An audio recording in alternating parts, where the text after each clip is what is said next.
think it's started.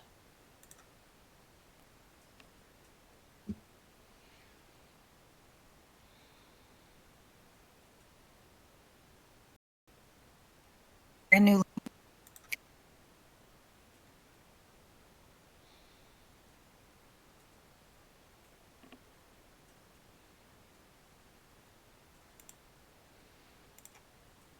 Okay. Going here. And here.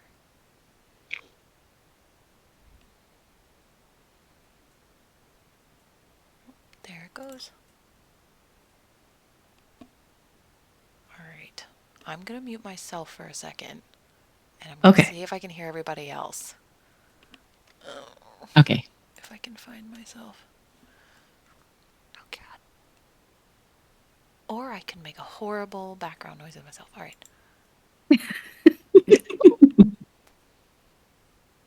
I enjoy the feedback. All the feedback. Hey! Hello. It is working. Okay, fantastic. Oh. We have sound. Hell yeah. I muted myself on Twitch as well, just in case. Yeah, for anyone watching, this is my first time working with Twitch Studio. So, we're gonna see if this works. That's okay. Doing amazing. Also, I realized that I started a chat with a sound effect that I wanted meant to as a surprise. Oops. Oh god. Yay! Chat. Sorry, my name is Ruth Ann Reed here instead of Trin. Oh well. You'd be alright. Yeah. Alright. We're gonna give it a minute. Where's the Twitch link? I'm going. If you want to search, it's just under the Vampirism. So twitch.tv/Vampirism. Okay. I'm gonna put it in the chat here, so... Yeah. There you go. There we go. The general chat.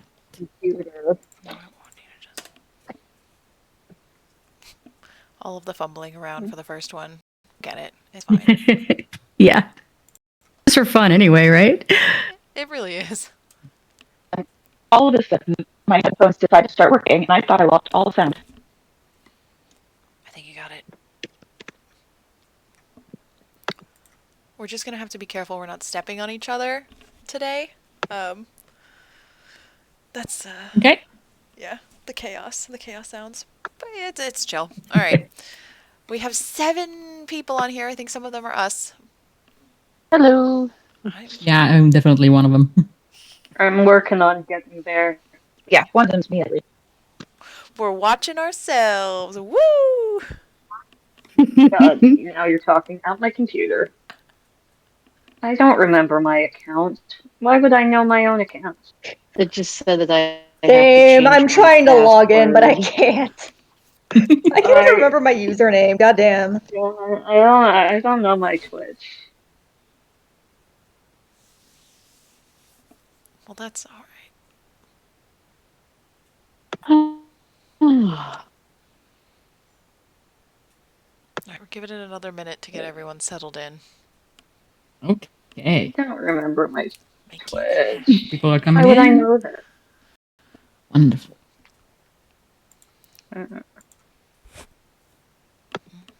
Passwords? Do I have a password somewhere? If you don't know, I can't tell you. That's a... Hello. Who said hello? Is that one of ours? Or is that someone new? My name is Celestia. Oh, well... Hold on. Hello, Celestia.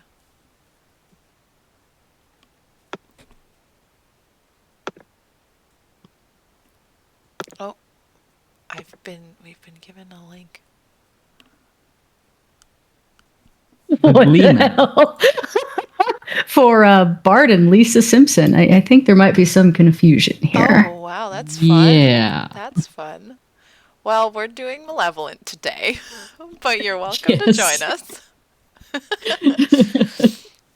I do want to disclaim up front that we do have permission from all of these authors to authors.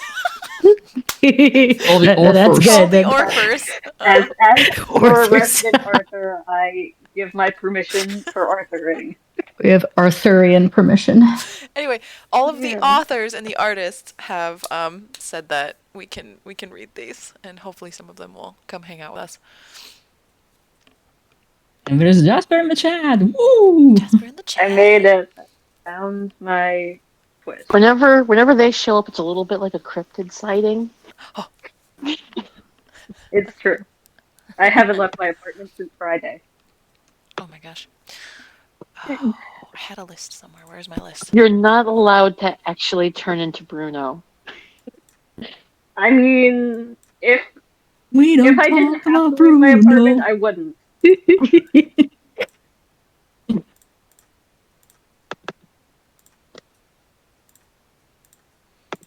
know what? I'm gonna have to pull this up on my phone. I already knew that. I have so many screens. Me too. Why screens? All right. There we go. I screen, you screen. We all scream for Malevolent Madness Mixup. Absolutely. We all scream like a priest who got his arm chopped off. Sorry, dark. Oh, Jesus. Wow, Scream season like 4 me when spoilers. I Hello. Or you could scream like me when you all shoved me in the closet. Hang on. This is not quite the John voice, but Jesus Christ, Orpher. Oh, jeez. Okay. I was not prepared for that. That was good. All right. I think we're. Yes, this is me, Master. I'm actually like, I fooled you all into believing that I was an Italian woman with a silky voice. That. Well, you know, he does inspire artists, so valid. Valid. All right. Let's bring it in. We're bringing it in. Okay. Oh, man. Yes. Putting all of you on a chat together was a bad idea. We are going to be impossible. All right. For anyone who Focus on yourself. is here, we are reading fan fictions that were made as part of the Malevolent Madness Mixup. We are Black Market Voices. Well, most of us are. Some of us aren't here, but that's fine. And I will let everyone introduce themselves the way. Hi, Cam. I see you. I see you. Oh, sorry. I'm gonna let you all introduce yourselves. I will go first because I'm already talking. This is Vampirism. I do voices and management and all sorts of things. Yes, that's me. All right, who's going next? Just go down the line. I am Trin. It's Ruth Ann Reed on Twitch for, because that's my real name and I don't care. And I write stuff and also heavily benefit from Black Market Voices. Next. Is it my turn? Hello. I don't know. I guess I can go. Yeah, Flamia, go. I am Flamia, and voice of Aster for Surrogate the Fanfic, and also editor for both voice and audio, and definitely not an Italian woman. I'm also an artist, and recently got like a incredible spurt of creativity thanks to Black Market Voices and the Gears to Sit Roofers server and all of the wonderful people there. So here we are. Yay, follow. Yay. Okay. Yay. Our resident Arthur, you go. Hi, I'm Jasper. I'm the resident Arthur. I scream in the closet for these lovely people. I draw and write things sometimes, and I don't leave my apartment if I don't have to. All right. So we got Sam over there, right? Yep. Hi, I'm Somniate, or Sparkly and Heroic on Tumblr. I'm one of the 3 authors of Surrogate. I like to write. I do fiber arts sometimes, and I like diamond painting. And it's been a wild ride since meeting Trin, and I've been really, really happy to be on it with all of you. Yay. Okay, I'm going up the line now. We got Issy. Yes, hello. I am Izzy. I voiced Lorraine in the podfic, and yeah, I don't really know what's going on, but I'm just happy to be here. All right. I think there's only one left. Is it me? I was having audio trouble. It is you. Yes, Are you having you. audio trouble still? And if you can hear me, then no. I can hear you. Then I am Lynn Larsh. I am the voice of John for the Surrogate Podfic. And I am just having an absolute blast being a part of it and being a part of this. And just, yeah, thanks for having me. Woo! All right. Woohoo! So Heck that's yeah. everybody. Okay, so our first fic today that we're going to be doing is Of Shadow and Simplicity. It is by Kyle Aesthetics, which I think they're still here with us. Very exciting. And then we have art that we are going to be reviewing as well for this. I've got to look for the list. I know it's in here. There it is. Oh, it's Toby. There it is. Hail Toby and Kat. I don't know if they're going to be joining us today, but we will find out. But I have permission to show off all of this wonderful stuff that we have today. So we're gonna, what we're gonna do, how this is kind of gonna work, so everybody knows, is that I'm gonna pull it up on a screen share, and I have a list of the voices that are gonna be in the fic itself, and we're all just going to kind of pick at random. A lot of us are doing this more than once, so if we don't get the one we want in this fic, we'll probably get it in a different one. Just, it's okay. You don't have to pick the voice that you normally act for. This is supposed to be funny a little bit. So, if you can't make the Parker accent, just do your best. Yeah, just do your best. It'll be fun no matter what. And as we go through, I'll pull up the art. It should be embedded, but once we're done, I also have them to pull up so we can talk about it while we review. So half of today is going to be the one fic, and then we have a second half in which we will do a second one. And hopefully it'll be fun for everybody. Does everybody, y'all good with that? Yeah. Sounds good to me. Yeah. Sweet. Aye, Capitan. Capitan. All right, so I'm going to switch this to the live read screen. Hopefully it works. 1 second. Deep breaths. Is it working? Yes. Not, changed. oh, hey, there we go. Not that one, this one. We're seeing a chat on screen. Awesome. Right, fun. So fun. All right, so what I have for voices for this, Of Shadow and Simplicity, I have Arthur, John, Parker, Kane, the little spoilers, but we have to do it this way, Eddie, Mr. Armitage, and a brief King in Yellow. So we can all, and obviously there will be a narrator. So if we want to stay on the safe side and do voices we're comfortable with, or we want to go crazy right off the bat, we just got to pick what we want. Does anyone have any strong feelings immediately? I'm gonna pick the King in Yellow, of course. There you go. You can have it. If nobody wants to dive right in, go ahead. I'm happy doing anything. Narrating is fun, but I'm also happy leaning back and just enjoying the chaos. So Same here. We have enough voices that everyone's probably going to get something. I assume that Arthur, John, and Parker are going to be pretty heavy on voices. Trin, if you want to narrate, that sounds fun. sure. Sweet. Okay. Well, Lynn, you were going to say something?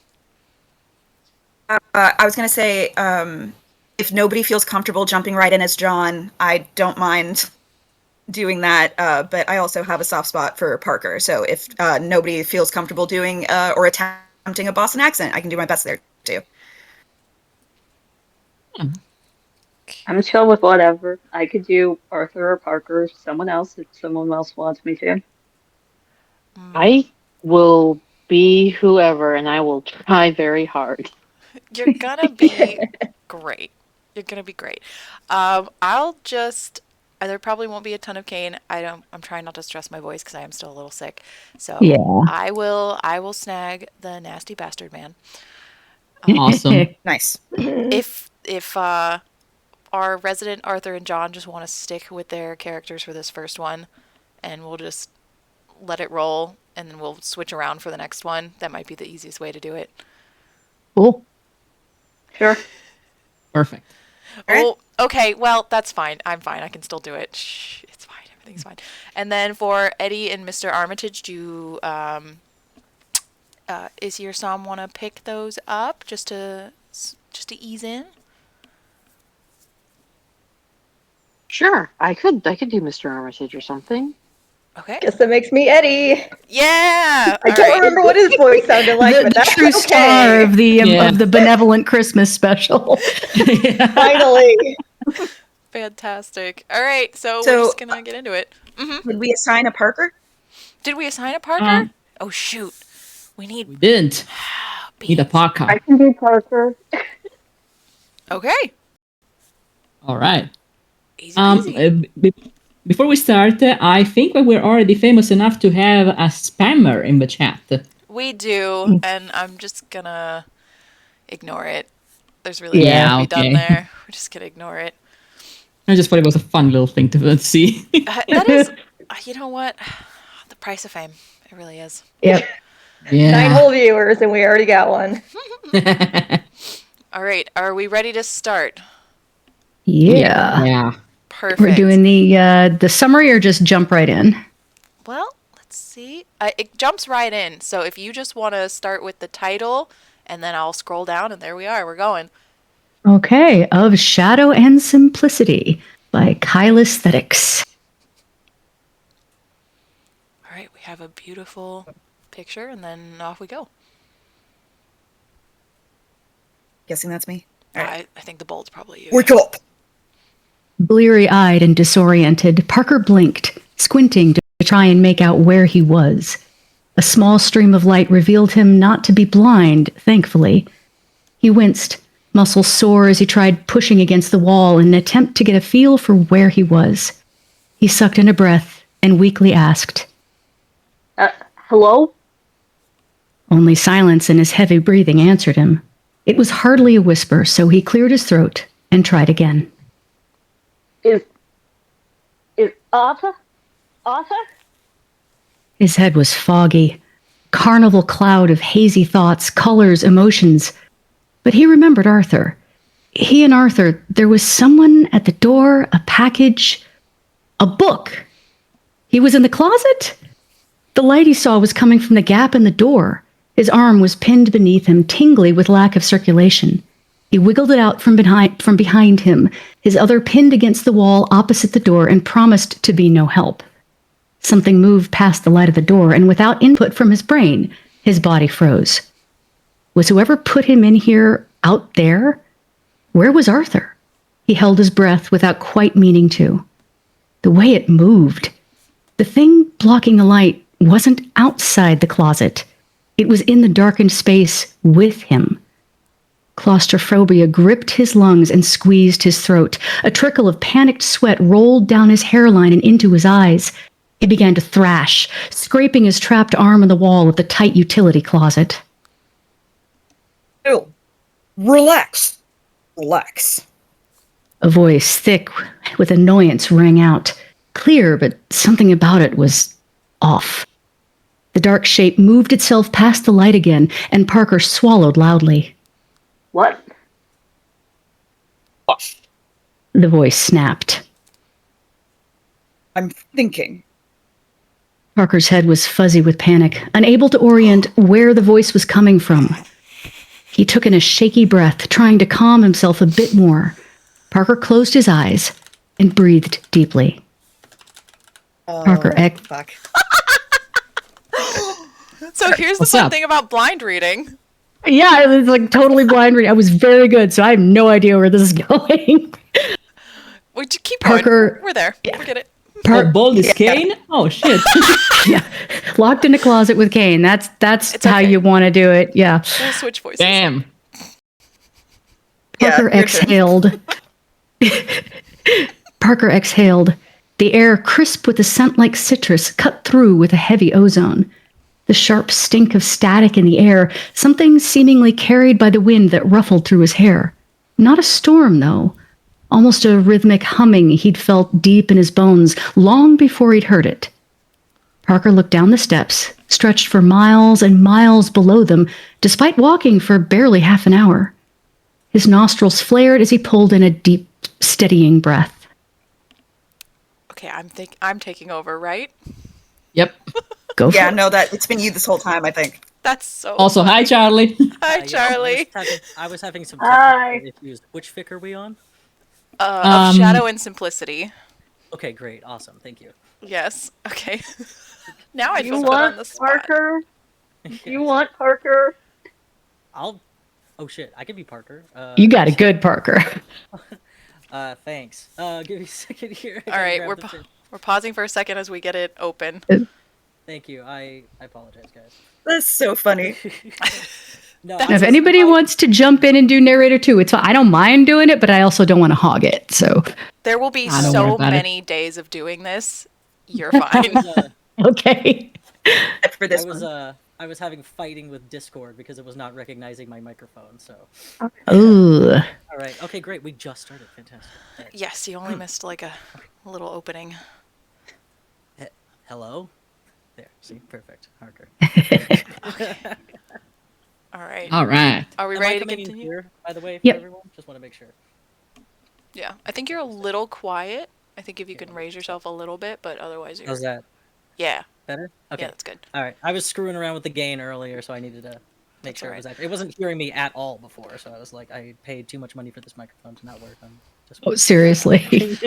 While we're All right. adjusting, Trin, is it possible you can turn yourself down a notch? Absolutely. Yeah. Let me let me figure out how. Try and balance everyone here. Let's see. Is that better? If not, I can continue to try to figure it out. Sound He's fine to good. me. Yeah. Okay. Cool. All right. Okay. So I guess we are. You hear that powder puff? Yep. You hear that, Powder Puff? Kane asked, breaking what Parker now recognized as an unusually stretched out silence. Kane must be feeling it as well. Still with the nicknames, though. Powder Puff was a new one. For a being who couldn't remember his own name, Kane sure had a tendency to come up with the most ridiculous shit for Parker. No, Parker replied, honestly. I can feel something though. A pressure almost. What do you think it is? Kane took a moment to flood Parker's head with a hysterical laugh, wheezing out with unneeded breath. Okay, I'm not pulling out Kane laughs right now. I just need y'all to know that. Thank you. Something Awesome. exciting, I hope. Parker rolled his eyes, a dizzying task he regretted almost immediately.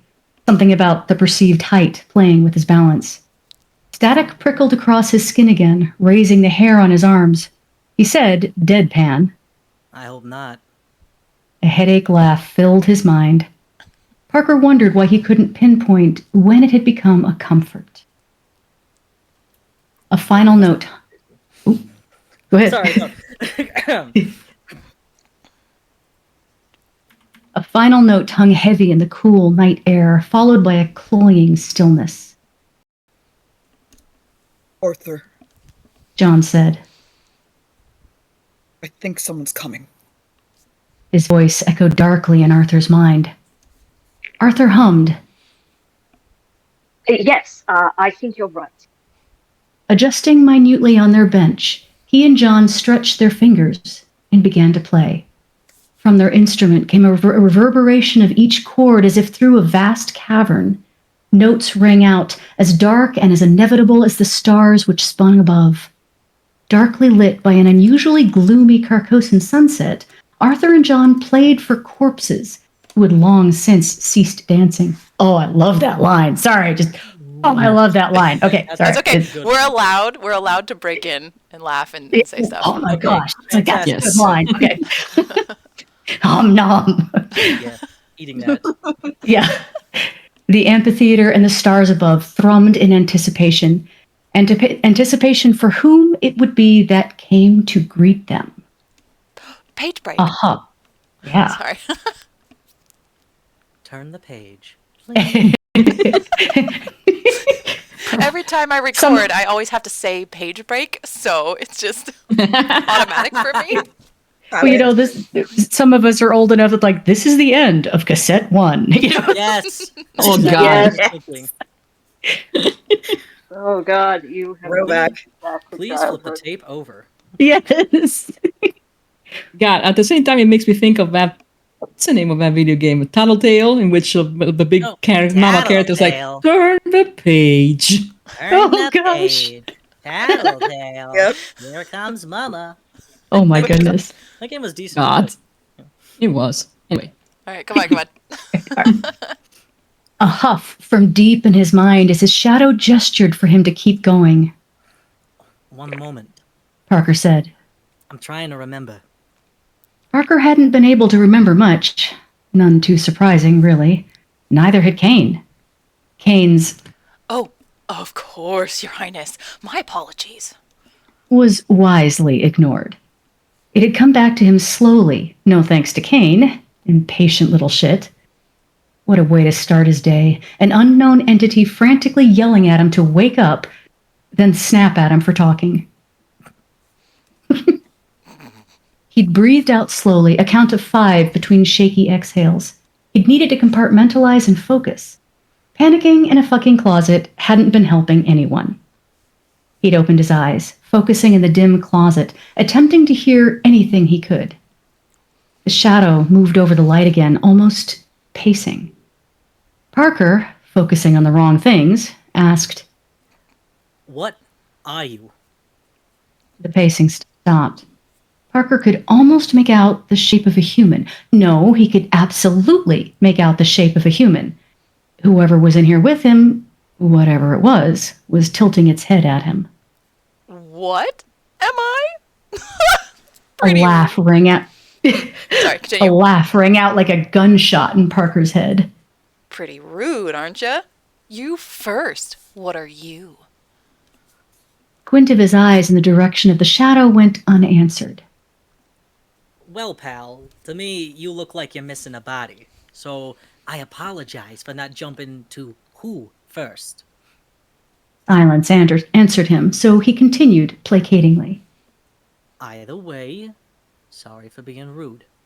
Who are you? What's your name? My name? A pause as the entity seemed to think. I don't. Listen, it doesn't matter. None of this matters. Your partner shoved us in here. No respect. Rude. Parker could agree that it was rude, and it was also completely out of character. He replied, That is rude. without much conviction.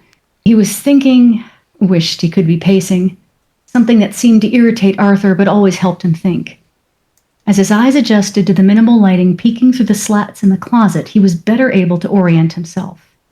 Locked in a closet by his own partner? His best friend? How metaphorical.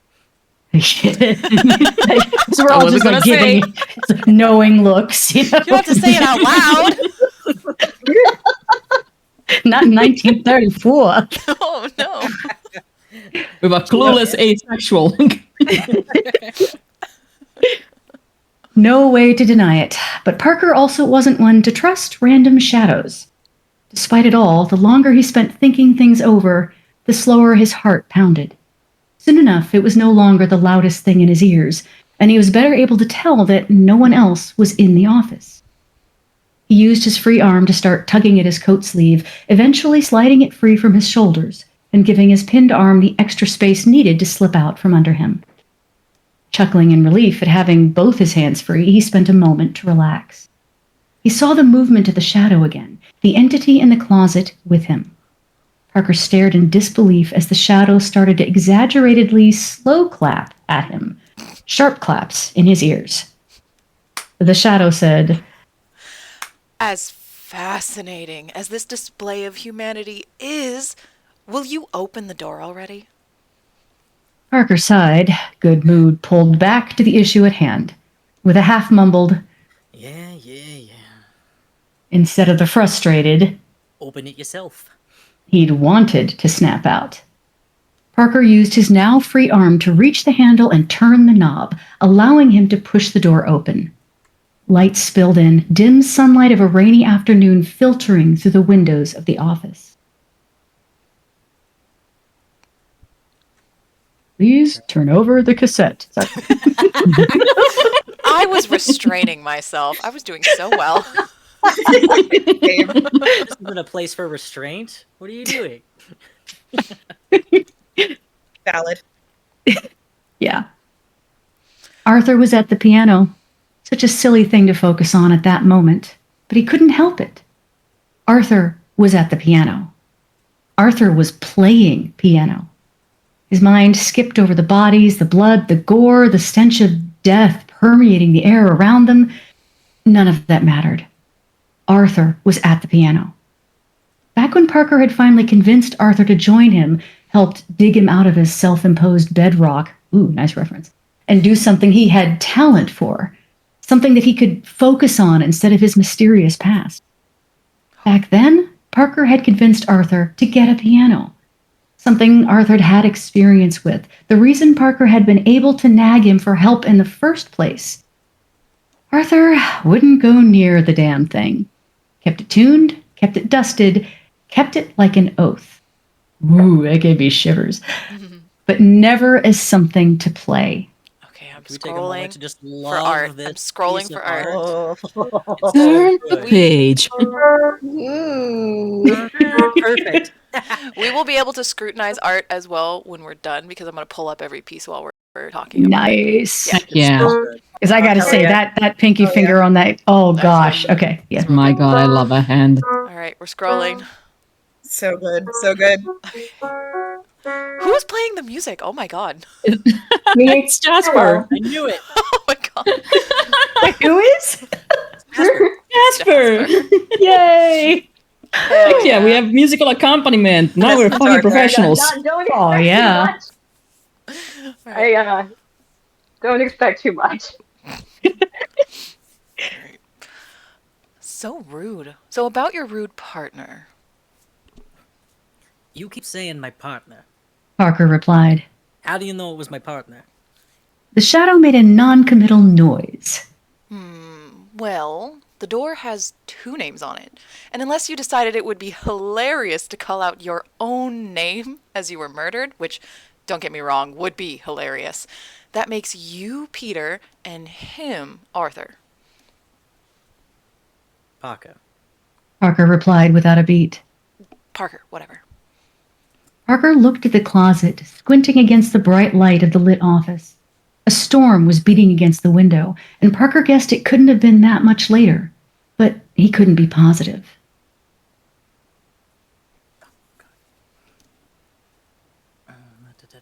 Sorry, apologies. What? No worries. It doesn't much of a struggle. No. Okay. Oh no.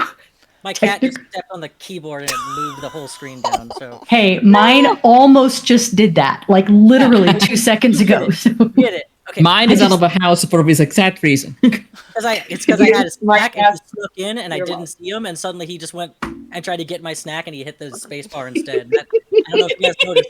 When you're on AO3, if you hit the space bar, it'll randomly like jerk you all the way down on the page. So, Oh gosh. Oh no. Yep. Oh, KM, no, I'm so sorry. hilariously, it doesn't look like much of a struggle. Parker noticed. Yeah. You went down like a wilted flower. Extremely heroic. The deadpan voice answered. You were already here? Yes. The shadow replied, still from what sounded like within his own mind. I've been with you since your rude partner tried to kill you and shoved us in the closet. You have extremely poor taste in friends. Parker sighed.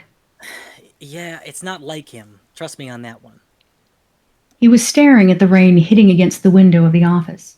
He began to step towards the window, an excuse to escape the voice as much as it was to check for anything that may be outside. Well, your extremely poor taste in friends aside, I seem to be stuck here with you. The voice was annoyed, sounding no farther from him than before, as if following him. He could admit to himself he was avoiding the voice, avoiding looking toward whatever was standing in the closet. The dark shadow who, for now, seemed to be on his side. Listen. The You voice and- said. You and your friend didn't just happen to have a fight to the death the same time I coincidentally got bound to you. That brought Parker pause. Bound to me? Have you not been listening? I don't like to repeat myself, Petey. Parker turned, finally daring a glance, and saw nothing. Dun dun dun. Parker. He corrected automatically. Voice a whisper as he flicked his eyes back and forth around the nearly spotless room. Not even a hint of the shadow he'd seen in the closet. Whatever. The voice replied. You need to remember what happened. Where are you, anyway? You have such ridiculous priorities. A crack of lightning from the window behind him lit up the office, lengthening his shadow in a way that nothing else in the room seemed to match. His shadow turned in a way that suggested it was looking at him.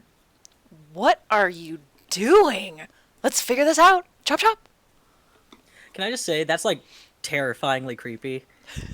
Yeah. You know, that I can see so this pretty good. well in my mind, and it's got such a like eerie music sting vibe to it when the shadows like looks like it's looking at him. I'd be like, nah, that's okay. I'm good. I'm fine. I'd like to be blind. Can I get the blind option, please, maybe?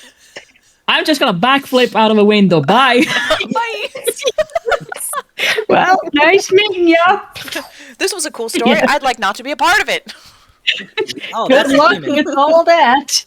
You're a demon. This is a demon. This is some demon shit that's happening right here. We try not to do demon stuff here. Like, Parker like, don't I- like demon shit. I had to Like a move to yellow Ark. pages, I need an exorcist. He doesn't like help shit. Get him out of there. Why I did you had to rent move to that- Arkham, of all the towns in all the world. Why did the properties have to be so much more affordable here? It's a choice. Oh, that's why. Because of the cult. Because half the buildings are haunted. That's why.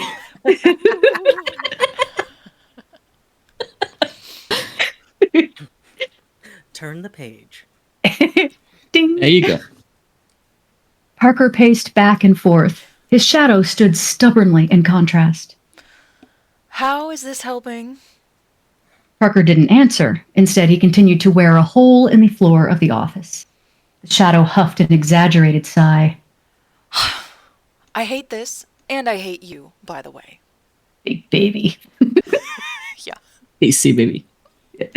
If Arthur had been with him and attacked him, something that had been slowly coming back to him, the real question was why?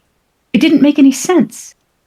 A knock on the door pulled him out of his pacing. Well, a knock was putting it nicely. Whoever was there was nearly beating down the door. There we go. Nice. Nice. Parker startled, staring towards it. I love staring at doors. Oh, shut up, pal. Snapped out of his staring, he reached for his gun in the top drawer of his desk as he made his way to the door. He reached for the knob and turned the safety off on his gun. Can't be too careful, after all. A slow crack of the door revealed the building maintenance man, Eddie, Parker thought. Eddie? Parker asked, opening the door fully and putting his gun back in his holster. What's the matter? You startled me. A friendly chuckle as he took in the shock on Eddie's face. Oh, gotta admit, yes, Mr. Yang. I wasn't expecting to see ya. Oh? Parker replied. Yeah, Eddie started. heard a lot of commotion and such earlier. Talked to your partner. Was acting awful strange. Oh! Parker replied. Yeah, that was, us. We were just, In the closet. Sorry. God damn Together, it! two very heterosexual men in the closet. Don't worry about it. Making a lot of noise. Yeah, just ignore the banging. It's fine. It's all fine. Yeah. Moving The furniture. alternate AU. Oh my god. Alright. We good? Yes, we go. Yeah. Moving furniture. Payne said. Good enough an excuse as any. Moving furniture. Parker parroted. We got into a bit of a fight over who would get their desk next to the window. Parker watched the twitch of Eddie's eye, his left one. He was buying it. Heard something that fell into place for him. I stormed out on him. He was gone when I came back, though. You haven't happened to see where he went off to. Eddie's posture relaxed, and to Parker's surprise, he actually let out a chuckle. Gotta admit, Mr. Yang, I thought your partner finally cracked. Oh? Yeah. Eddie drawled. I feel bad saying it to you, but he's got that look about him. Parker knew what he meant, eyes flicking briefly to a scrap of paper on the ground at Eddie's feet before flicking back up. Something funny for us to laugh about later, no doubt. Parker joked. Eddie laughed, actually laughing by saying, "Ha ha, what the hell?" The fact that you already did it, it's amazing. It's great. Anyway, I'll be off. Glad he ain't dead, Mr. Yang. Parker, oh, sorry. You're good. Parker is fine, Eddie. Parker interrupted. Parker, then. I'll be off. Can't say I saw where he went, though. Hope the two of you work out the window. You. Parker smiled, momentarily gripping the door frame harder than necessary. He watched as Eddie walked off, feet stomping as he went, before reaching down and snatching up the brown shipping paper that had been discarded on the floor. Parker closed the door and turned around, holding the paper in his hands. What's that? The shadow asked. A clue. Parker replied. His shadow seemed unimpressed. Kane. Was all he said. Kane? Parker asked, clue forgotten. Yeah. Kane replied.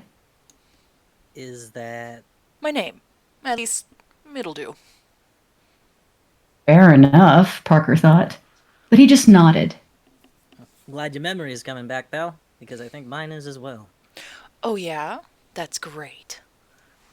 Parker was impressed. Kane somehow managed to sound even more uninterested by this than anything else they'd managed today. Yes. Parker was undeterred. This was great. Yeah. Before everything went belly up, me and Arthur got a delivery. His shadow moved to stand beside him, a fluid movement as though a trick of the light. What was it?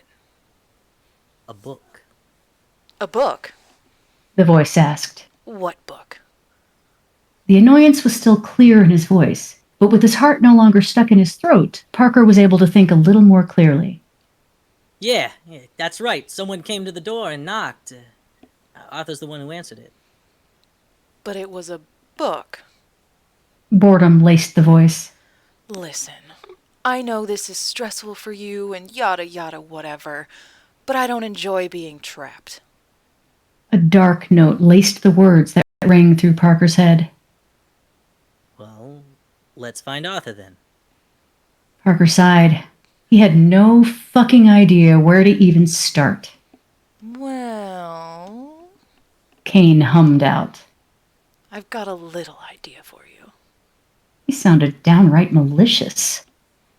And what's that? What if, and stay with me here, I wasn't the only entity in that book? Oh, shit. Vine boom. Yeah. We need to add that so we can just put them in as necessary. Right. Not gonna Actually, lie, it's that sound from that go. Do you remember the groundhog from way back early internet days? Da da da. Yeah. Actually, I think I Oh am. my god. Yes. I got it. Yes. So when he was like, Fantastic. literally up at that point when he was like, "What was it?" It was like a book. I imagined. It's like a book. We need that, and we need a so horror great. sting. Can we get a horror sting? A horse? Hang on. No, not a horse. No, not a horse. I have an air horn, a sad horn. A sad horn? Wah, wah. Oh, got it. I got a foghorn. Okay, Peter Oh Lucas, no, calm Kane down. would absolutely he would be an absolute devil with a foghorn, just random times, Every just time. behind your head, you know. Whenever Parker's being a little too boring, he just let off the foghorn noise. Yeah. It's like, wow, I'm so Oh, you're glad trying to they sign a contract very neatly. Oh dear. added... Sorry. So glad they added the Twitch soundboard to this head. Me too. All right. Right. Use Parker the nodded. fine booms as It needed. made more sense. It made more sense than Arthur purposefully trying to kill him. He looked over to his shadow, Kane, tap dancing in place against the bright wallpapering of the office. Maybe we should find him then. Yeah? Turn the page. Page break. There were some things. Oh, yeah. I'm sorry, just like imagine Kane just doing like a little board hot cha-cha, like putting on the Ritz off to the side while Parker's like, gotta do my detective work here. I mean, with all like the I don't know multiverse why. stuff, it's like there is definitely a foghorn Kane somewhere in the multiverse. Like, Oh my god.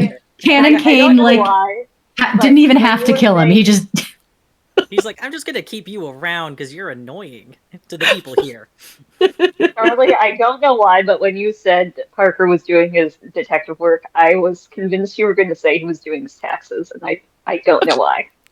He could also be doing his taxes. It is I mean, April. technically, he has to. That is how they took down Capone. So They are due soon, you know. I mean, can you imagine Kane with an entire soundboard full? Like, I don't know, when Parker Yes. dies. easily. Okay, you know what? We've actually unraveled the mystery. Shub Niggurath is not dead. Foghorn Kane sent her into hiding. Yes, Yeah. she's just avoiding him. Whenever Parker dies, Kane plays What You Say. Oh my gosh. But man. What you did. God. The problem is, I don't the know the game song board. that came from, but I know the song that sound clip was from initially. Yeah. Like That song Hide is- and Seek by Imogene Heap. I don't know what Correct. song that What You Say is. What You Say is from Hide and Seek. It It's the is, but like whatever, Oh, what it's whatever it from got like originally is from the No. OC. what? The OC, that TV show, that's where the meme came from. Oh yeah. I just Yeah, remember I it don't from know. an SNL skit. Yeah, because they were making fun of the scene from the OC. That's what that was. Because it was literally a shot where like they were firing at each other, and then like he was reading a note, and then he got shot, and it said "Dear Sister," and it was like What you goodness. say? literally almost the entire SNL skit is like almost the exact thing that happened in the OC, but it went on for way longer. And then the Oh, cops boy. themselves, like they just kind of like added on Glorious. to it. Oh, I remember the SNL skit. I didn't know what the heck Yeah. it was about, though. It was Yeah, funny without Based off of context, a- but based off of a drama TV show from like the CW called the OC. I remember its I know nothing. existence. But that's all Yeah. Yeah, but there was a scene, I think it was like a season finale, in which was. some Yeah. guy got shot by another person, I think either a sister Yeah. or whatever. And in the Yeah. moment that he got shot, that song by Imogen Heap, Hide and Seek, started out, and it was a fucking hilarious thing. Yeah, it was meant to be extremely dramatic, but it came across as just really funny, and from Yes. then on, people just kept Yeah. using it. So that's Yes. gorgeous. I And love that that. Was the song Meme playing in history. the episode? yes, and that's meme history for you guys. Lovely history lesson. Let's bring it back in. Yeah. We had to change the batteries in the tape recorder. We're good. It can Yep, we're continue good. now. All right. Yep, All right, let's go. There were some things Kane couldn't help, even to his own detriment. These things included, but were in no way limited to, japes, jokes, shenanigans, tomfoolery, chicanery, gags, and nonsense. Parker begged for Kane to pull himself together as they made their way to the next lead. Kane stood, picking his ear with exaggerated movements as he hummed out, Yeah, relax. I'm a right professional. It had come to Parker's absolute horror, and Kane's uproarious delight, that Kane's movements as Parker's shadow were not, in fact, a hallucination. Oh no, they were instead perfectly visible to every single person that saw them. This led to no. Kane. Yeah, it's like, oh dear. That's funny. This led to Kane projecting rude, and to Kane alone, hilarious gestures at anyone with the misfortune of turning their backs on them. It had turned their investigation into an absolute train wreck and actually got them kicked out of more than one place. The only reason Parker didn't get too upset about it was that Kane seemed to also not want to be doing it. Humor was a shitty way to cope, but Parker knew of worse. What's the big plan, anyway? Walk in and ask if anyone knows who the king in yellow is? Sounds like a right ponce, if you ask me. Parker's ears rang from the sheer volume Kane could manage with a cackle. With exaggerated grandeur, Kane continued.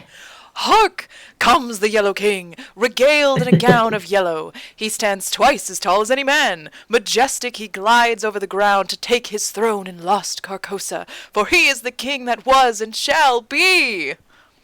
Yes, nice. Nice delivery.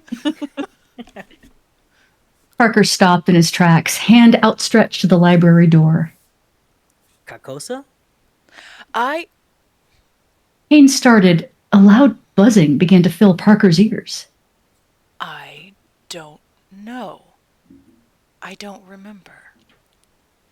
Parker hated hearing Kane so confused. They'd been at this for a month now. Kane only got like this when confronted with his forgotten past.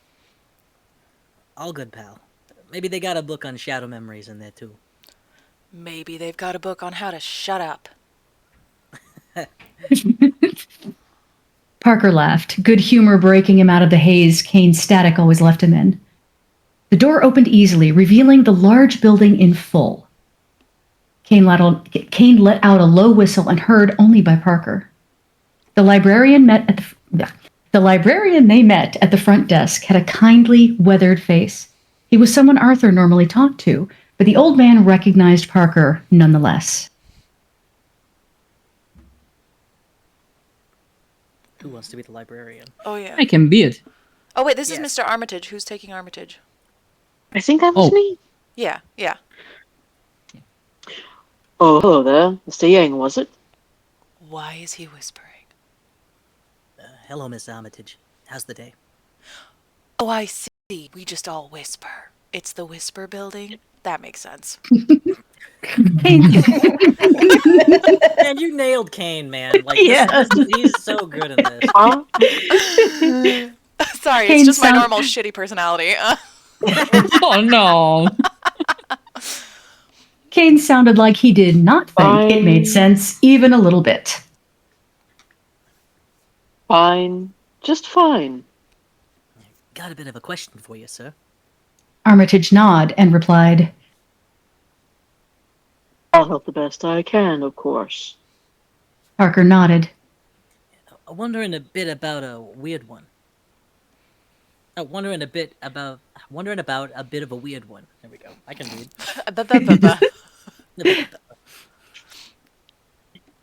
Few come to me who aren't. The old man replied with a chuckle. The King in Yellow. Yeah. Ever heard of it? The old librarian paused, assessing Parker with a squint. Yes, but things like this, same as I told your partner, things like this are sometimes better not known. Parker felt a jolt. Arthur was here. Kane noted. Arthur was here then? Parker asked. He didn't miss how Armitage seemed surprised by this. Yes, about a month past now. I thought that's why you'd come. Parker waited a moment, then the man spoke again. I thought he told you something about it. Parker took in the posture of the old librarian, the kindly eyes, the sharp light behind them. Honesty would get him farther here. That's actually interesting, Mr. Armitage. And I'm extremely happy to hear it. He started, not breaking eye contact. Arthur went missing about a month back now. I'm trying to retrace his steps and find out where he went. Bold move, but will he buy it? Kane had taken on the persona of a sports announcer now. The gambit seemed to play off, and Parker found himself relaxing. A direct opposition to the way Armitage seemed to steel himself. I see. So I just want to know what he learned, you see? I just want to find him. Bring him back home. Him getting into all this weird stuff. I just want to save him if I can. Laying it on super thick. Kane noted. Follow. Woo! Hey! All right, follow me. The old man said. It's in my private collection. Parker pushed off the front desk to quickly follow behind the old man. Soon, Parker and Kane were alone in a cramped office, seated in front of an ancient-looking tome. The King in Yellow, in all its glory. Fine, boom. Hang on, let me Wait for let it. me get it. You gotta be on this, Flame. Come on. Sorry. There you go. The King in Necro. Yay! Hi. The King in Yellow. Oh, sorry. No, go ahead. The King in Yellow was apparently something called a Great Old One. Something extremely powerful, able to rewrite reality to its whims. Kane didn't seem worried. Parker was starting to think it would take something apocalyptic to get Kane to worry. Not even that, friend. No, Not even close.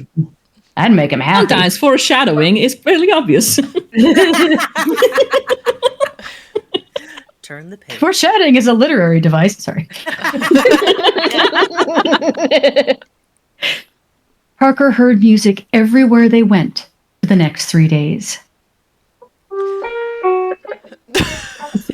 And Musical Nice. interlude. Madness. There we go. How would I call it love? Oh, Better that's than what good. I was playing. I Y'all love are that. great. Y'all are great. No, it's- That's clearly what I heard. Yeah. Oh, good. I was playing 100%. Will Wood because that was the first thing I could think of. Yeah, Will Wood just turns into Ross Colombo. Yeah, perfect. Stunning. Oh, fancy. Does it play a cute little song? Parker ignored his shadow, admiring the music box, holding it loosely in his cupped hands. What is this? He asked. Arthur blinked at him, strange yellow eyes not quite meeting his own. It's a gift. He said. A gift? Parker repeated. He heard himself echo back to him, an effect of the amphitheater amplifying his question on repeat. A gift. Kane chimed in, never one to be left out of a joke. And that's exactly what this felt like. A joke. Parker said, That's great. Just great. The consolation prize from working this hard to find you? Arthur didn't react, reaching a fumbly hand towards the young girl seated at it. What? Oh! Oh, dude. Where's the horror sting? Where is it? Hang on. We need a boom. Yeah. I was not prepared. All right. Whoa. Reaching a fumbling hand towards the young girl seated at his piano bench. Her yellow dress seemed spotless, and Parker turned away with a grimace. Parker gripped the silver music box tightly. Because I didn't come all this way just to be told to leave again. That ain't like me. And if you were really Arthur, you would know that. Oh. This seemed to give Arthur pause, as if he hadn't thought he could be mistaken. Arthur hummed and tilted his head as if listening to some distant music. What did you hope to gather, friend? You helped me. You taught me life had meaning again. And now I'm where I need to be. Good job, Parker. You and your friend can go. You don't need to worry about me anymore. Parker felt his mouth fall open. He couldn't be serious. Rejected. Ouch. An exaggerated hissing noise from Kane. He snapped his teeth shut and clutched the music box closer. The little girl didn't seem to mind it had been taken from her. Then she is not a real little girl. No! Nope, absolutely not. Also, I don't care how much- rejected. Ooh. Yeah, where's our wah wah? Whoa, hang on. Love that. I don't have it. Damn it. There you go. Oh, perfect. Stunning, thank you. Page break. Woohoo. Turn the page. It was a shit month. Cultists and gunfire, ghosts, and worst of all, dead ends. But they had a lead, a real, honest to God lead. And not just any lead, but it was a very good lead. A car crash with a John Doe in a hospital only several miles away? It was almost too good to be true. Don't get your hopes up, Sugar Plum. This was a new thing Kane was trying. Stupid fucking nicknames. So far, nothing's panned out. Yes, I know. But what if it's him? Kane flipped off an old woman. What if it's him and he doesn't know a damn thing? What then? Parker hummed. You're getting awful crabby. Yeah. We've been following this stupid Brit for like a month, Parky Pal. I'm over it. To be totally fair to Kane's complaints, Parker did agree. Either way, I can't let him suffer whatever's happening. After all, it was Parker's fault he was in this mess. This king in yellow sounds serious. They both ignored the fact that they had no idea who Kane actually was. Didn't matter in the end. The John Doe was long gone, and with him, his trail. Water break. Yes, water break, everybody. Hydrate, Yep. Jasper. Jasper. Oh yeah, that's Accept my right. That's cold right. tea. Will you accept my cold tea as hydration? Better Uh, nothing, It counts. I It guess. counts. Better It's than mostly nothing. water. But you know my answer to that Leaf water. usually is it's not hydration. But No, it's not. It's herbal tea. It's fine. You know It what? don't count, It's squirt. better. it's better than, I guess, licking sand. So, You know, that is a valid observation. yeah. That's technically correct. Technically. You're not wrong. Who ingests liquid these days? Who ingests things? Fools. Certainly not I. No. People with bodily needs and Voice actors. yeah. All right, here we Humans. No, you know, yes. Aster jump scare. And if anybody jumped, we made his day. But anyway, I don't have energy to jump. All you have to do is sit. Sit and read. Oh, I should put a link at the top, shouldn't I? oh yeah. Yeah. Well, I will do that for the next one when we're on the pause. But as of right now, this is Shadow and Simplicity. I will find a link and put it in the chat. I'll do that. Yeah, someone do All that right. who has screens. My screens are locked up. I have Here you go. multiple screens. Awesome. Here it is. Yes, thank you. Yeah. Cool. All right. The gunshot from downstairs seemed to shake the floorboards, a loud whine reverberating deep in Parker's skull. Sorry. Oh, that's good. What the fuck? My thoughts exactly, darling. Maybe we should skidoodle and skedaddle? Parker couldn't agree more, but What if it's Arthur? Arthur, to the rescue of our dear damsel selves? he'd put on a cute, Okay, I can't do that. yeah, do it. To the rescue of our dear damsel selves. Oh, yeah, there okay. you go. Perfect. He'd put on a cutesy transatlantic accent that had Parker rolling his eyes. His shadow held his hands up to its face in an oh so cute gesture before dropping it. With a gun, get real, Romeo. Parker scoffed, but Kane continued. Shadow stood tapping its foot with arms on its hips. The best we can hope for is to escape and live another day. Find a way to get the entity out of him, which will hopefully get me out of you. All right, yes, they must be so close, though. Parker looked down at the floorboards, the dusty attic of the old bookshop. Page break. The music they played was nothing less than perfection. The King in Yellow was so enamored with the skills. How could he not be? The god of madness and artists. He offered Arthur everything. Arthur wanted John. That had been acceptable. As entangled as they were, there was no doubt in the king's mind that Arthur would be his with time, but the peace wanted to stay, and to tear him away would damage them both. Why make it hurt when he could make it real? To truly seal the deal, he offered Arthur more. Oh, hang on. I'm gonna tell my Yes. voice. Be my composer. The king had said. You can't have Job. The composer shot back. But as a great old one of unfathomable power, unfathomable power, the king in yellow could do many things to get what he wanted. His peace had already corrupted the composer. Getting what he wanted would be easy. His peace and his composer looked to him without fear, blood coating their hands and face. None left standing in their way on their journey across the dreamlands to find him. I will give you Carcosa. I will give you Faro. Easy for one such as he. How was Arthur to resist the one thing he desired above all others? It was not simple belief in the king's promises that convinced Arthur. It was hope. So, Arthur played. He played in a theater of the king's design, an amphitheater that echoed the notes back with increasing volume. And dread.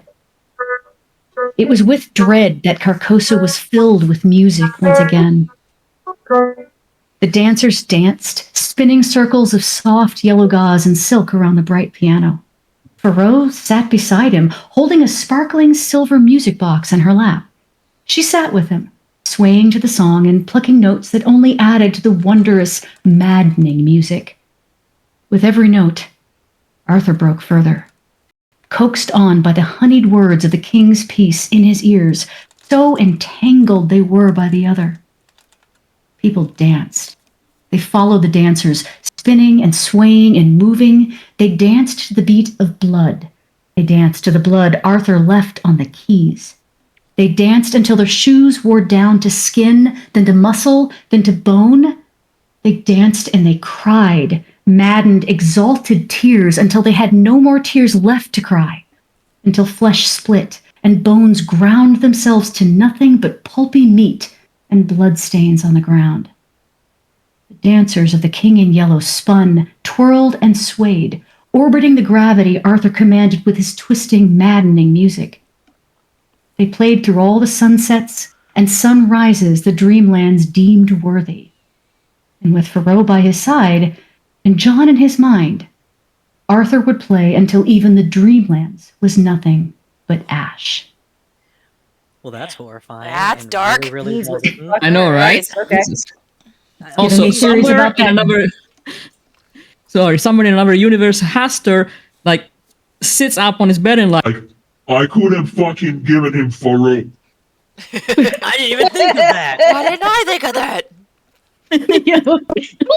Meanwhile, I'm just thinking that it was the a dancing sickness from like the Middle Ages, like, oh, love that was that. him. Of course it was. Let's be honest. He was a little distracted with the whole "my entire city has just been massacred" thing. So Yeah, I think that probably got in the way of planning. he didn't really give a shit about what Arthur wanted after that. So yeah, I mean, and we can squarely lay the blame on Kane for that one. It was like, since What in this the- universe, Kane's distracted. So There's no reason for him to do that, seriously. yeah, there was just zero reason. It was just fun. Yep. Because he's exactly. Yeah. Exactly. My growing Page. theory that Kane's jealous of Haster's drama grows. But anyway, I agree. there was a town called Leary, and Leary had an old rundown hotel. And under that rundown old hotel was something much worse. Easier times, Parker thought, pulling himself back to the present with a slow, measured inhale, filled with the scent of old books and gunpowder.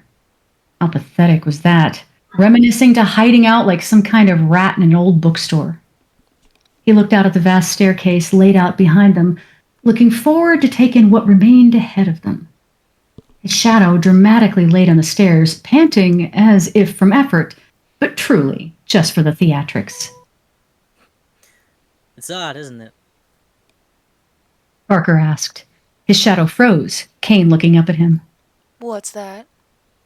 Parker grimaced, said, The stairs, they look so much more, don't they? I have no idea what you mean. The headache laugh had Parker sighing again. Let's just get up there. His shadow hopped up to salute him before resting in a pose that mirrored his own, only not quite matching the sun. Arthur was playing a piano.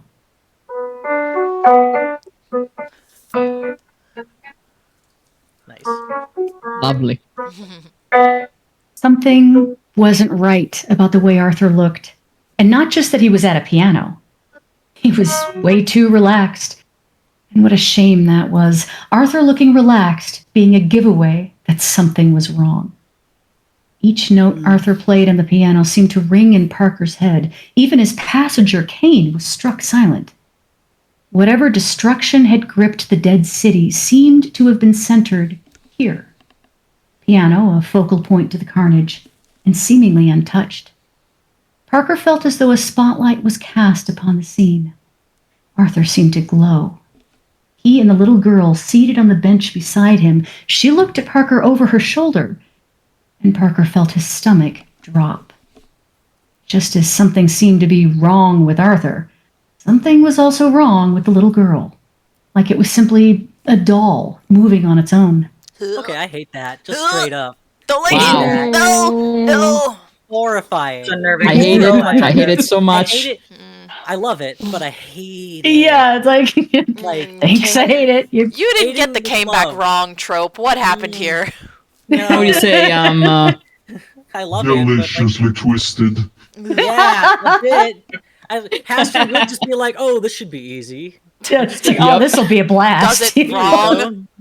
I'll just make a puppet shaped like my worst enemy's daughter. Yeah, Actually. no problem. Yeah. That's I'll just make a puppet. It's shaped like my worst enemy's daughter. Great. Yeah. This will be fun. That'll make it so much easier. He buys all the Play-Doh from Cephas. Sorry. No! No! Horrible. Horrible. Kill it with Oh, fire. Wow. Okay, but now I'm imagining her moving like stop motion. Oh, And that's- oh no, that's great. no. Oh, Yeah. oh, that's a good imagery. I'm Yeah. stealing that. Okay, okay. Fuck, I hate that. All right, pull it in. We have a second one tonight. Thank you, Okay. director. Yes. Parker looked at the gore-covered stone steps laid out before him. A dead face, frozen in ecstasy, seemed to gaze at him from the pile. It looked happy. All the world's a stage. Kane quoted, seemingly happy to drag Parker's shadow through the corpses around them, getting a better look, presumably. The music stopped. One singular sour note ringing out, putting Parker's teeth on edge. From below, Parker watched as Arthur sat himself up straighter and turned so his profile was in view. Arthur said, All the men and women merely players. with a grin playing at his lips. Oh, I hate that. Parker froze, as did Kane. Did he just? Yes. Arthur replied, cutting Kane off. Oh, well, I know someone who can hear you. It seemed to be funny to Arthur, whatever the fuck he was talking about. Swallowing a lump in his throat, Parker took one wet step down towards the strange display. There was no mistaking it. That was Arthur. But how? Why? What happened? I've never seen you struck so silent, Parker. Arthur called out, raising from the bench and turning to face him fully. Arthur, pal. I've been looking for you. Everywhere. He pushed as much humor into his words as he could muster. Admittedly, it hadn't felt like a lot. Yeah. Arthur tilted his head. Something was wrong with his eyes, Oh? was his simple reply. Yeah, you know how you get, you get into some strange scrapes. Arthur laughed, a noise Parker can't admit to having heard often. I suppose I do. But I can say the same for you, friend. Parker paused, taking Arthur in. He was dressed well, fine suit, much finer than what the two of them had been able to afford. It was an average brown color, but what made it unique was the gold thread making the fabric sparkle. It seemed to sparkle in Arthur's eyes, turning them a bright yellow. From this close, when had he gotten so close? When did he... Oh, I think that's you, Parker. Oh, when had he gotten so close? When did he finish his descent down those blood-soaked steps? Parker was able to see that the piano hadn't been untouched. The keys were smeared with the rust-colored staining of old blood. The little girl locked hollow eyes with him, peering past golden-brown plastic curls. She looked even more doll-like, a marionette with unseen strings. He had to fight to tear his eyes away when she gave him a pantomime of a smile. Kane was keeping... Yeah, gross. Gross. Ah, I hate it. It's all so horrifying. And the way that Arthur keeps saying friend, I'm hearing it in like that Haster way when he's imitating people. Yeah, exactly. Yeah. Ugh. It's Kane was regressing. keeping... Oh, yeah. Kane was keeping quiet, his shadow content with observing and not being heard for once. Parker couldn't help but feel alone. Arthur seemed to loom over him. Parker couldn't find it in himself to back down. He gazed into Arthur's yellow eyes, truly yellow, not some trick of this light, and tried to find his friend, tried to find any singular spark of recognition. Arthur's hands were blood-stained. Parker didn't flinch as they reached up to cup his face. Oh, Parker, my friend, it's so nice to see you again. In Arthur's eyes, he saw no recognition. Aren't you happy to see me, Parker? He felt those blood-stained hands trace his cheekbones, something that made him feel like a child. No?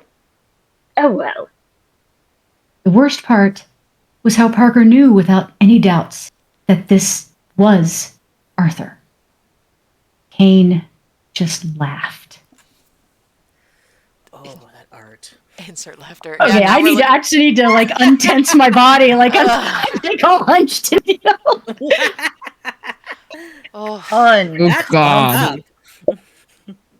The way that Also- they drew that where his I- face has it got looks a like smiley it's face smiling. twist on it. Yeah. Yeah. Okay. Ah. Yeah. Okay. We're scrolling along. Oh, rough.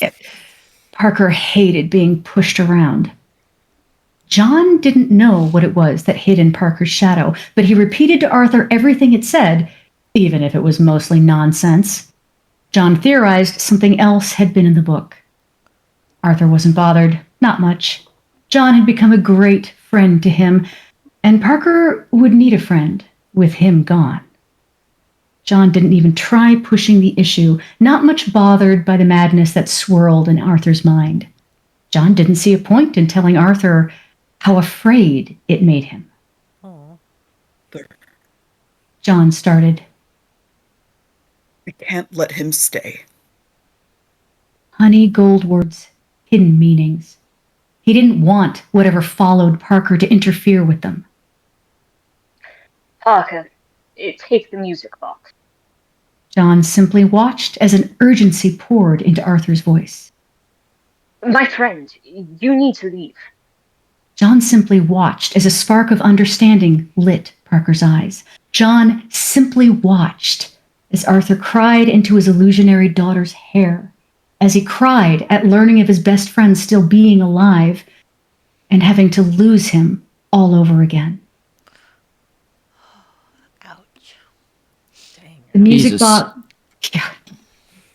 The music box sat on Arthur's desk, gathering dust yet maintaining its sparkle. I'd say we open it. Parker said. He gave it to us for a reason. He gave it to us for a reason. Kane mocked. Yeah, maybe it'll turn your skin inside out. A cackle marked the end of his sentence. Hey, Parker replied. aren't you the one who said something like, "Does it play a cute song?" Fine. Open it. I've been dying to know. Parker grinned, yet when he finally made it to the box, he hesitated. His hand stretched out toward the glittering item. Open it already. Come on, Cupcake. I'm dying of old age. He opened it. A slow, sad melody began to play. He recognized it as the one Arthur had been playing in the Dreamlands. This bodes well.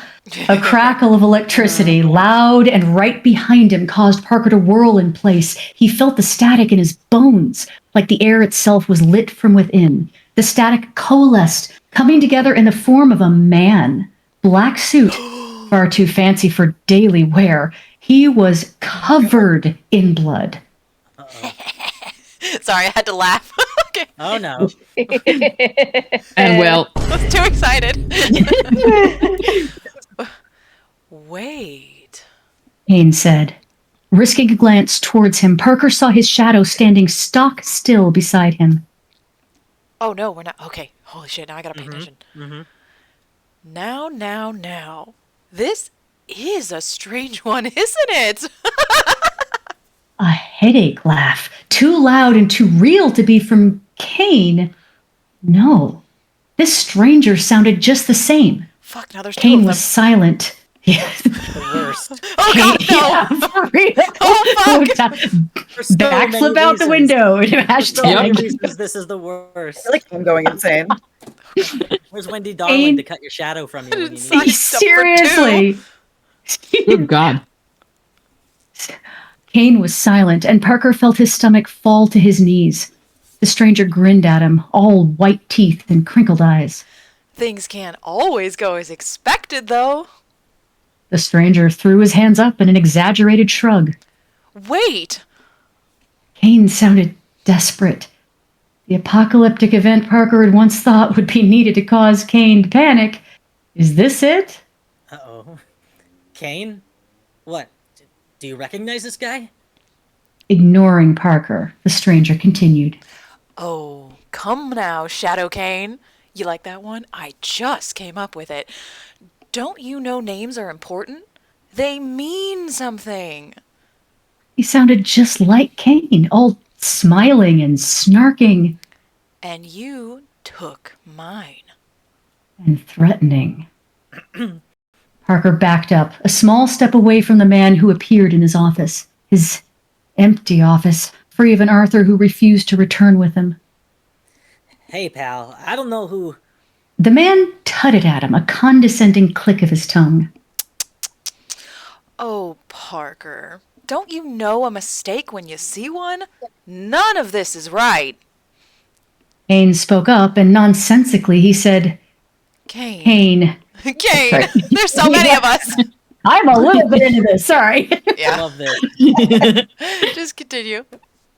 The blood-stained man grinned again. And more importantly, I don't like sharing my name. Oh, no, he's gonna go after Harlan. Oh, God. Page break. That's the final next- stop. It's the I final was just gonna stop say, on the that's the- tour. That's the end game. Meta.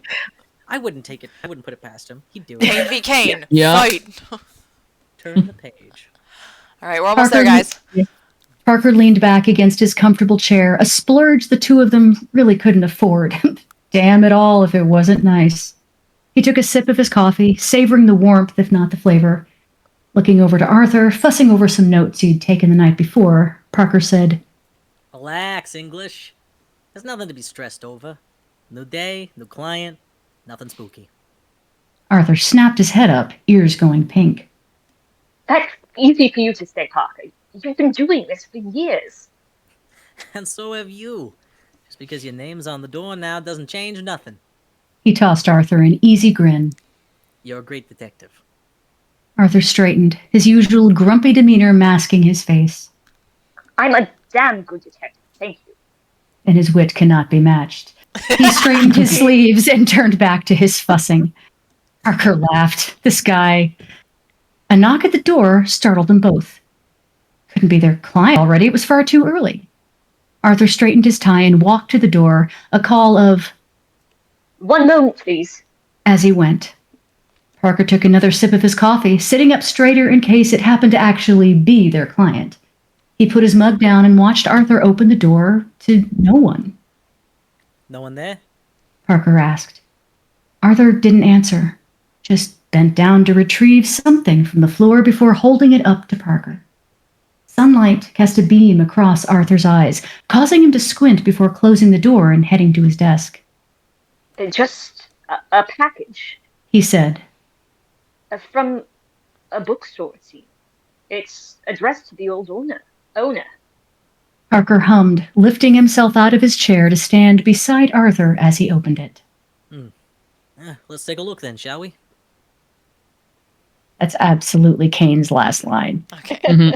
Has to be. That ends this strange, eventful history. And kudos. At the end! And We did it! Whoop, whoop, whoop, whoop. Sad kind of ending too. Yeah. But you know, that's what you get with these Woo! horror tragedies. Oh that's man, great. it's so great to see him going after an alternate himself. That I mean, it's awful, but it's great. Yes. Just That's fuck exactly yeah. that's exactly what I was imagining might happen, and I'm glad that it did because it was very interesting to see that Alright, from the going back to perspective of the a Kane having to top. freak out. Good shit. very. Good work. Very, very enjoyed. Very good work. Very Incredible. enjoyed. I can speak English. Yeah, incredibly well done. All right. All of you listening, go to the page. Sorry, all of you listening, go to the page and leave a kudos for our offer, which is amazing. Yes. Comment Style and aesthetics. kudos. Comment and kudos. See if I can Hang get on a the- second. World Oh, go you don't round. want to see all of my tabs. No, we're not doing that. There you go. Yes, we're glad you made it. The art, absolutely. Look at Fantastic. that. Look at that. You can see I the really shadow. enjoy this portrayal of Yang too. Parker looks really cool. Mm-hmm. Just shitty little mustache. Fantastic. It was in style at the time. It was in style at the time. Toby's gift doesn't love- work, so check out. Oh, I think we're gonna get a Discord. Kryva. I did see the GIF when it was first posted on Tumblr before. Is there a and it GIF looked- on Tumblr? Because I will go Yeah. find it. Yes, Okay. the original post for Toby's art Hold is on on. Tumblr. I'm and gonna it's really swap good. us over to our backdrop for a second. Sure. Did it I swap believe us? you Where are we on? reblogged it. It is tagged with MMM. Yes, 2020. I'm gonna go find it and then swap us back. Give me 1 second here. Thank you for Okay. writing such a fantastic fic. Yeah, that was really fun. Yeah. Okay, bye, Kyle. Bye. Thanks for sharing it. Absolutely love the art. Love that pacing. I like a story that jumps around back and forth too. It's good fun. What's our next one? Is that Silage? Hold on. Wait. It's Retelling called my favorite. War at Home. Does it Warren. work on the hold on, I'm gonna find it. I don't think the GIF's working on Tumblr either, so I'm gonna have to open No? Discord. I remember it was a flickering red eyes. If I Yeah, recall. hold on. Yep. I'm gonna find it. We're gonna have to go to my Discord for it, but you know what? Everyone's gonna see my Discord. That's fine. That's fine. Where is it? An artist corner? I Is feel that the where it's people at living? home here are trustworthy individuals. Where did we put it? Someone has to tell me where it is.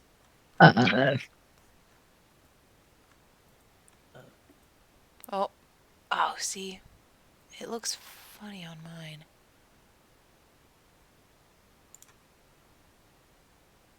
Yeah, I don't think it works right on mine. I'm still Make sure you got if you repost it as a GIF from Tumblr, make sure to delete the V at the end of GIF because that makes it a still image. Oh, yeah, It's a might be trick. part of it. That might be part of it. Hold on, we're going back. We're running back. This is all. So, yeah, anything that we pretty much said it in the moment, but anything that we particularly enjoyed from that. I mean, I love the whole thing. Oh, to say we had, so the point of the Malevolent Madness Mixup was to partner writers and artists together. One got a trope and one got an AU, and they worked together to make this story and art as like a fully collaborative experience, which is a little bit different from Big Bangs, in which usually it's the writer writes first and then the artist makes art for it. I wanted something a little bit more cohesive. Involved. Yeah, so that everyone felt more involved in the process. And so what they had, Toby and KM had for this was role reversal, AU, and makeover trope. So Nice. that I like is it. Yeah, that's Make what a we had. This was fun because like I'd never done a Western trope before. I'd never done like this was a really great way to step outside of the comfort zone. It was super fun. Write some great cowboy wizards, Trin, from the few excerpts that you shared with us. So Which I'm I- very excited. Oh Yeah. man, I that's gonna Okay. be fun. But yeah, I got it. this was super great. I got the GIF working. Yeah. Awesome. Oh, Heck yeah. spooky eyes. Oh, that's so great. I love that. The art is Somehow just so... he's insouciant. Just I don't know how, but it's like just like that. You want it's like, oh, you need to be smacked. He does. Just do the I second wanted to image here. say he has such amazing Bugs Bunny energy in this. It's just a smackable shadow. It's great. Yeah. It's true. It's true. So he had more like a instead of losing Bugs Bunny, which is like to say Daffy Duck essentially from like the Yeah. early times. Yes, crazy, definitely for sure. Like he's hilarious, but you also want to slap him. So All right, I'm gonna. especially I can see in my head too him doing the things where he makes the shadow give like middle fingers at people so that they see it cast in front of them. Oh, And then, heck like, yeah. look around like, how dare you? And it's like, hey, I'm having enough of a hard time being Chinese in the 1930s. real. Did you also Yeah. maybe like not piss off people around me too? No? Okay. That's No, the answer is no. no? All right, sure. That's great. Absolutely. And you know, here's He's like, give it 20 years, buddy. It's going to be even worse. Oh gosh, you are not kidding. What the hell is that supposed to mean? You'll see. Maybe. You'll see. I think that was my favorite part of the whole thing. This idea of a shadow, like a Peter Pan shadow, making flipping the birds at everyone. Yes, but Peter Pan shadow was worse. I love Kane going after Canes. That's just Yes. Yeah, that's Great awful. cane hunt. Using the music box as a way to get around too is clever as well. yeah. I'm Another not favorite- gonna. Go Just ahead. for the record, I'm not going to narrate the rest one because we're going to eat dinner at some point. So I'm not going to chew at you people. So Yeah, that's fine. There's a lot less voices in the second one that we're doing today. There's only 5, and 2 of them are briefer. So really 3 majors from what I can tell. But I'm pulling up the other art. I'm pulling up the second and third here so we can love upon them more. This Awesome. has Larson in it. Yep. And I think you should have that one, honestly. Don't look ahead. We're not there yet. We're gonna take a little break. I was looking. No, I was looking at the characters, and I was like, "Oh, what?" Cheesy doodly, stop it. Get out of here. But this theater piece, amphitheater piece is man, that's something else. So good. I love that Yeah. angle. That's not an easy. Yeah, angle. that is a challenging angle. Yeah, that is great. Excellent perspective. Piano keys are also not the most fun to I draw want and to render. eat those and piano did a good job. keys. They look like they're made of bone. I want that. I know, right? They might But be. not like a normal bone, like a weird bone, the kind of bone that would taste like Like a weird. I don't know, like sweetheart candies or something like that. That is a horrifying image. Thank you. You're welcome. I live to please. Speaking of horrifying images, the fake furrow. My fucking god, I'm gonna have dreams about that. Oh, what really makes me sad is that Arthur was so far gone that he couldn't recognize this wasn't his daughter or even a human. Oh god. I mean, like, you'd think some part of him would go, that ain't right, but I mean, he did who do says that. he isn't? Maybe he did know. Yeah. Maybe he did know, and he was like, "This is what I deserve. Yeah, I think he cared. Oh, This is the closest thing that I can get, and this is also what I deserve. I don't can't be like trusted with my real daughter. She might die again." Oh no! Stop it! Stop! Stop! No. No. Emotional damage. No damage. Yes. Rough. Perfect. That's fucked up. Yeah. Also, just imagining it as a slow, like as a stop motion and or like a creepy anime, like All 3 of us are here now. Oh my god. Yeah. Oh, we got a late jump, and you're just in time for the second one. Actually, you know what? You guys can feel free to chatter, but I am gonna give us like 10 Few to more minutes. 15 minutes so that we can all bio break and get snacks and drinks to refresh our throats. And then we will Sounds be great. getting into the second fic of the night, which is going to be War at Home, and I will give more information about it when we get to that point. But as of right now, set your timers for about 8:45, and then we will continue. A time for me to step into the chat. Woo! Yeah, perfect time. Listen, 15 minutes and you're joining us. It's fine, but I am going to go bio break. Join us on our coffee break, Riva. Yes, perfect. I'm also going to take a bio break then and get some more water. Yes. Unlike some All right, people everybody. on this server, I stay hydrated. Because I Well- get yelled at otherwise. Go piss, girls and guys, and Yes. those of neither persuasion. And creatures, Perfect. you know, as you do. I love the Creatures, idea that yes. it's a persuasion to be. I'm not gonna lie, they were talking about Armitage, and I was just like, creature. Creature. Saying the name librarian, I'm like, creature. Creature. I can't help it. Alright, this is time for I 45, we're getting started. Point, but started.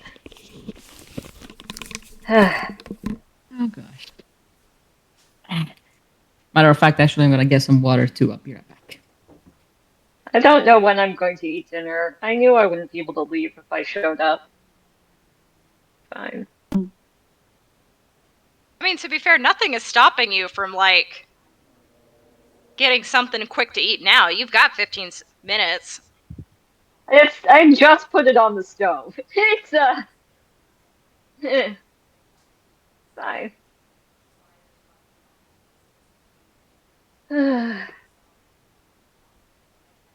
Somehow I'll fit another thick dinner and getting to bed by 10:45. Somehow. It's fine.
Kitty.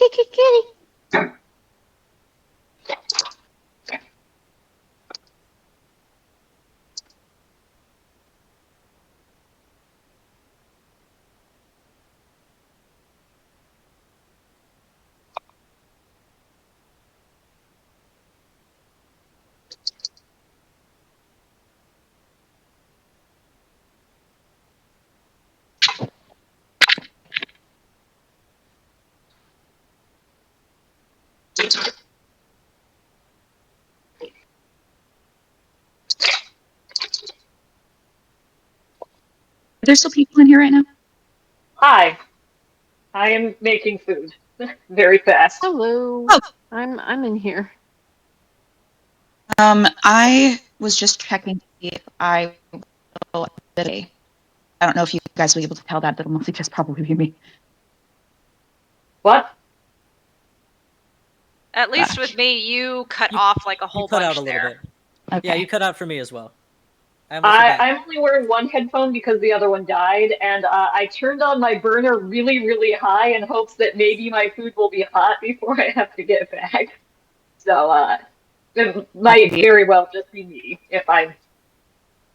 Probably. If you're like having to move away from where you're broadcasting from, if it's like a Bluetooth headphone, that tends to cut out connection. I might be cutting out, but if I probably won't be hearing great because again, one headphone. Oh, That's and, okay. Sizzling pan. What? No worries. You're good. You're good. Yeah, it's okay. I have. Also, now that Crime is here, she missed the surprise that I had before, so allow me. Hi, Gryma. Oh,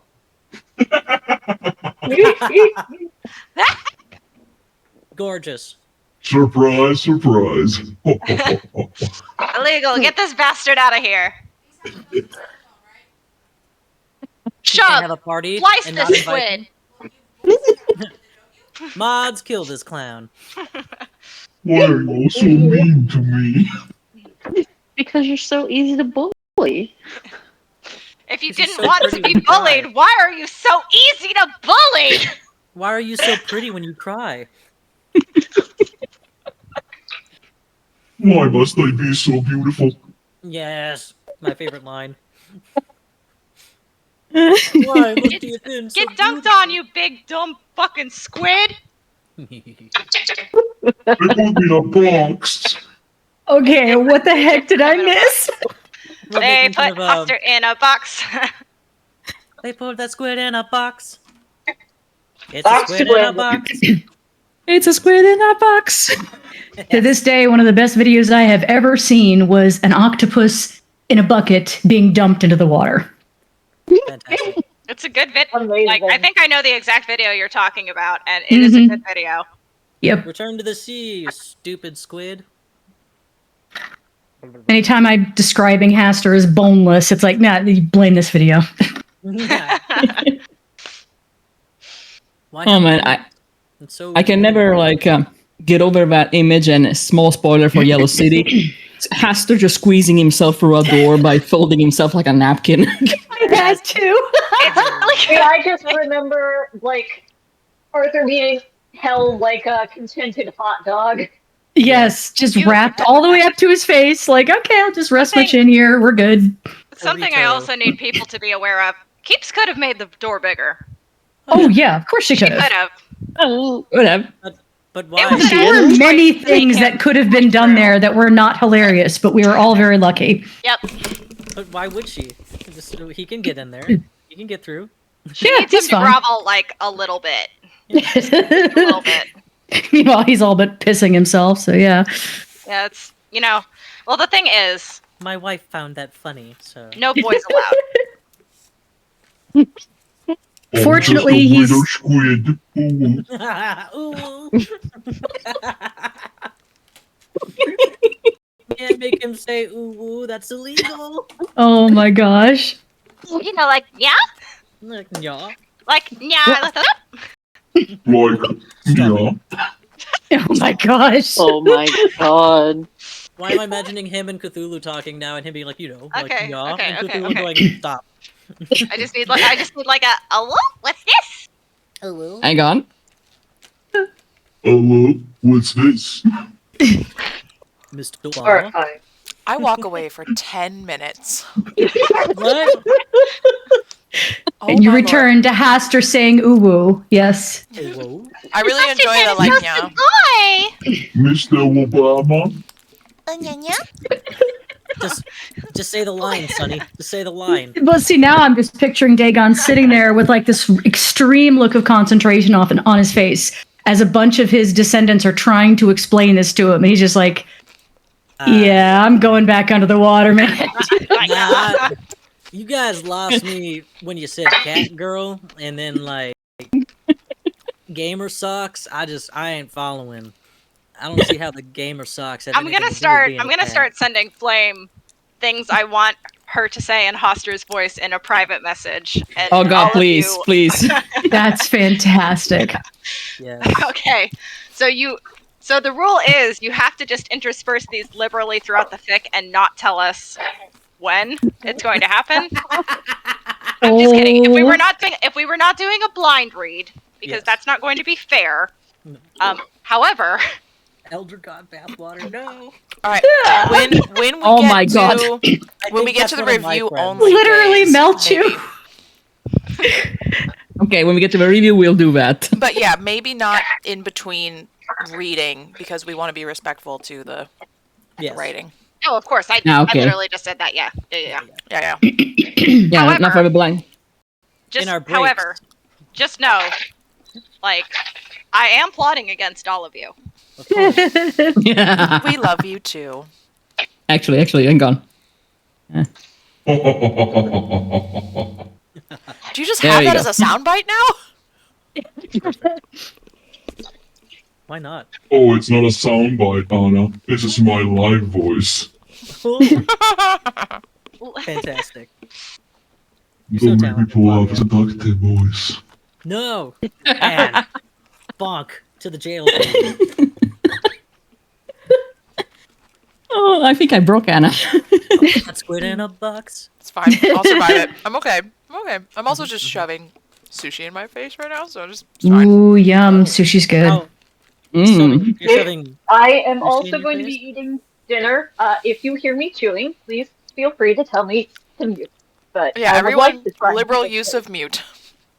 Yes. That is the plan. Yeah, we put this right Yeah, at dinner that's time. what But we're I've gonna make been- it. We're gonna make it. Everything's great. We got a couple more minutes. Is everyone here?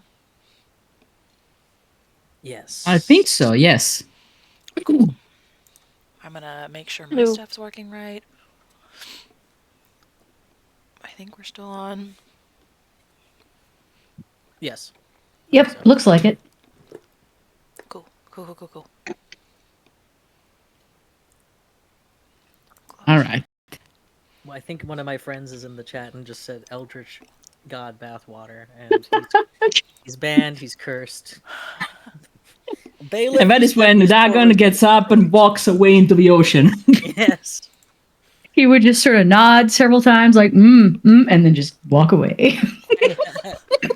We're making it out of Carcosa with this one.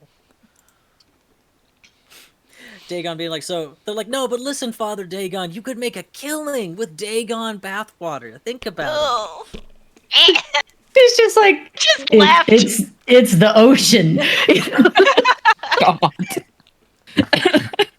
And somebody actually ends up dying because they decide to drink Eldritch bathwater, and it's Oh my just goodness. sea salt. That's on them. Just That's salt. on them. They just dehydrate and die.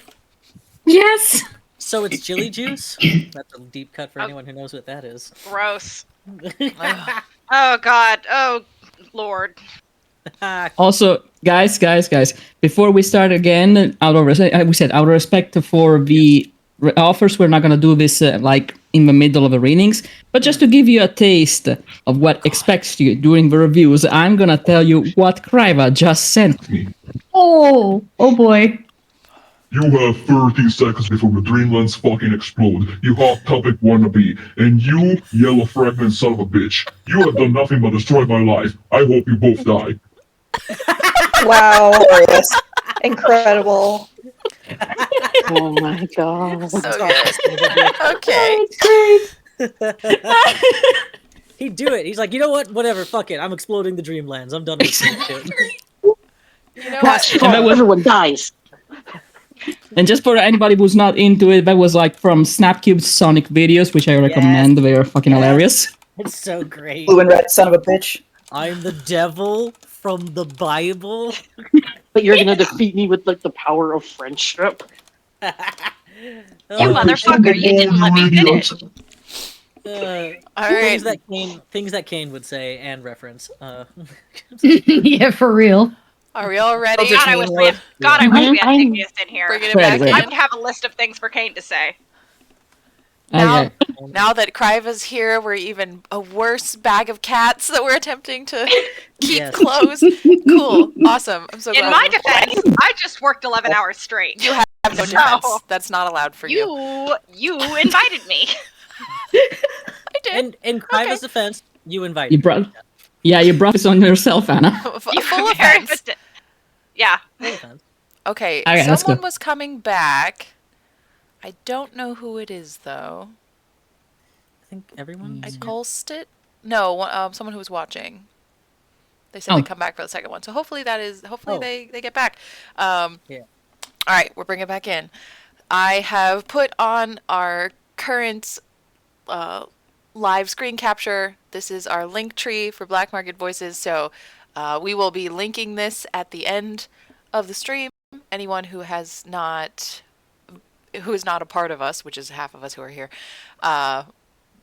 we have a ton of social media, so please follow, like, reblog, whatever you can. We are just trying to get ourselves out there and have fun. So that's up there. But before that, we are moving on to our second fic of the night for the Malevolent Madness Mix-Up. We have, drumroll please. Anybody give me a drum. Very nice, very nice, very nice. We have a fic by our lovely, God, I don't know how to pronounce that actually, Foxtrot Circa, also known as Dex Plus 3, and with art by Iconic Cookie. It is called War at Home. We have a few voices, but far less than we did before. Nope, incorrect one. Thank you. We're dropping over here. So from what I have of our list of voices that was given to me was John, Arthur, a narrator, obviously, and more brief mentions from Larson and a lieutenant at the beginning. So we need to choose voices. I would like if people swapped it around and picked different voices, but if you are not comfortable with any other voices, then you don't have to. But say that first before we portion out everybody else. Okay. I'd be down to do somebody new. Ooh. I know John didn't have a lot in the last one, but I could try doing Arthur maybe. I could do John. We could flip flop. Oh my God, swip swap. Ooh, Swip swap. I love that. Done. Absolute done. Yeah. All right, great. I'm willing to Switcheroo. grab We're on a a bit of a voice. delay. Okay, Kriva, If what I'm voice do you even want? legible. Could you repeat the voices for me, please? You've got apparently a brief Larson, a brief lieutenant. I didn't catch the actual name of the lieutenant, and our narrator. Okay, I Okay, can go do the narrator ahead if you and- want. Wait, what'd you say? Yeah, I can do the narrator. That'd be Okay. Do you want to do the narrator or do you want me to do the narrator, Kriva? I can do the narrator if you like. Sweet. All right. I just Okay. need the fic. Where is it? We need to right. link it again. Hold on, I'm I'll getting do it that. here. I got it. Hang on. Oh, okay. Fantastic. We're on top of it. We're so on top of it. There you go. It's in the general chat. I am linking it into the. Oh, yep, perfect. Stream chat. Gotcha. Perfect. Oh, Gorgeous. man. Thank You guys are so on top of everything. Oh, we try. I will be I- pulling I- up art. I can do Larson if you guys like. Yeah, do it. Awesome. Yeah. Do it. Does Okay. anyone want to be this random lieutenant? Otherwise, I will do it. I don't care. It can be. Okay, sounds great. We have all our voices. Everyone else just vibe. Comment throughout as strikes you, and we will get this started. This one is in a normal archive skin, so we're gonna. Oh God, we're gonna take away my tabs. Jesus Christ. Okay. No one needs those. All right, so our narrator will open for us with the title and who it's by. We're gonna skip all this summary and notes stuff because we kind of don't want to be spoiled by anything. Fair enough. All right, let's go. War at Home by Foxtrot Sikra. All right. Well, it starts with dialogue, so someone's gonna have to figure out who's. That's I think that's believe the Larson. I think it's the Wait, lieutenant. Okay. Wait, is it I- Lieutenant I or tried to- Larson? It's Larson in this It's case Larson. because there is. Okay, Oh. that's what I was We gonna are ask. not her. I'm going to like, repeat what happened last time. Yeah. Nope. Okay. Report, Arthur Lester. Arthur had been behind enemy lines 6 months to the day. It didn't feel like an anniversary worth celebrating, considering the fact that every month his assignment stretched on was another month the Great War continued. I have been reassigned to the flagship Temenos. Staring out the star-dotted window of his temporary room, the only reaction Arthur had to go on was the quiet sounds through his communicator, the click of a tablet as Larson set it down, and a rustle of fabric as he leaned in to give Arthur his undivided attention. Good. That's good. Praise from Larson was rare, but Arthur wasn't here for the praise or the recognition. Spies never received the warrior's welcome that the frontline heroes did. All Arthur cared about was getting results and, in his own way, getting revenge. He hummed briefly and noncommittally before continuing. I guess it's taken them this long to run their checks on my credentials. And, of course, they'd be thorough. But everything we fabricated must have come back clean. Of course it did. Larson muttered with more faith in the process than Arthur apparently had. We wrote you an entire portfolio, even a half draft of an autobiography for them to dig up, if they tried hard enough. We even managed to get you published, prolifically enough. We have a new follow. Yay! Welcome. Yay! That's my partner. That's one of my partners. Yay! Yeah. Hi, Knives. Hi. We even managed to get you published, and prolifically enough. The tough part was gonna be a visual communications footprint, but they wanted a war correspondent who wasn't too high profile. Arthur finished for him, and Larson answered with a sound of mixed annoyance and agreement. So I think that worked in our favor. Good. Larson continued, tone clipped. I won't bore you with the next steps, since we've been going over them for months. Right. Arthur watched a supply carrier crawl its way towards the bustling port station and wondered dully if it was weighed down with ammunition or medical restock. The usual buzz of excitement that accompanied the next step in a mission was curiously absent, replaced instead with a pebble of unease that settled deep in his gut. I'll send you some more intel we gathered, though it's not a lot to add to what we already have. Review your files before you leave. It was not a request. When do you leave? Carrier leaves at 0900. Great. Larson's easily divided attention was wandering again already, Arthur could tell. Make sure you're there an hour early. Yes, sir. Arthur's eyes tracked another cargo ship, darkening hundreds of stars as it wandered lazily to port. As soon as I have contact, via the usual channels. Good. Do not disappoint me. Yes, sir. Arthur said again, barely finishing before the line went dead. Page break! Sorry. I don't have a voice, so I want to do it. Okay. Arthur showed up to the airlock even earlier than Larson had directed, with a single small bag over his shoulder and red-rimmed eyes. Ooh, somebody's echoing.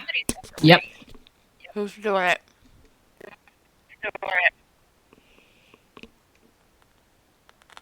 Hello? Is it me? Yeah. I think it's you, yeah. Ah, fuck. Alright. It's all good. It looks like it's been taken care of now. Arthur hadn't bothered to sleep, hadn't wanted to, instead poring over the additional material that had been transferred to his tablet via a heavily encrypted signal. The cargo ship he boarded was large and nondescript, and Arthur idly wondered if it was the same one he'd watched shuffle to port the night before. The dock workers must not have gotten much sleep either, loading such an enormous vessel for such a quick turnaround. Thus was the expediency of war. Being a ship designed for the transfer of goods, not people, meant that the passenger quarters were meager and cramped, but fortunately for Arthur, largely empty. This wasn't a surprise. The Temenos boasted unparalleled security, evidenced in part by how long it had taken them to examine Arthur's credentials. It was hardly a leisure vessel. People didn't just visit, not even the relatives of those on board. Arthur knew he was going to have to be extremely, meticulously careful. Since the cabin was otherwise unoccupied, the crew must have had their own quarters for the hours-long journey. Arthur pulled out his tablet and, for the nth time, reviewed the documents that by now he'd all but memorized. John Doe. A curious name, one they'd eventually uncovered as an age-old monkeyer from a long-dead planet that signified little more than a placeholder. A name given to the unnamed. This was part of Arthur's mission. The Abraxians were a forthright race with little love for subterfuge. An Abraxian with a code name other than their warrior call sign was uncommon. So was John Doe's sway, apparently. He held a seat and apparent influence apart from the typical council structure, an astounding amount of sway for just being one of the fleet's best pilots in a host of commanders, and Arthur's superiors wanted to know why. Arthur swiped to the next page. The subsequent log was simple and to the point. Time and place of death, a clinical listing of injuries, and the next of kin to be notified. The face in the picture was nondescript. John's former flight partner, his gutter, looked like any other Abraxian. Sharply angled and severely pointed ears to match an equally angular face, 4 almond eyes with the larger set up top, and a broad mouth that Arthur knew for a fact concealed rows of sharp, long teeth.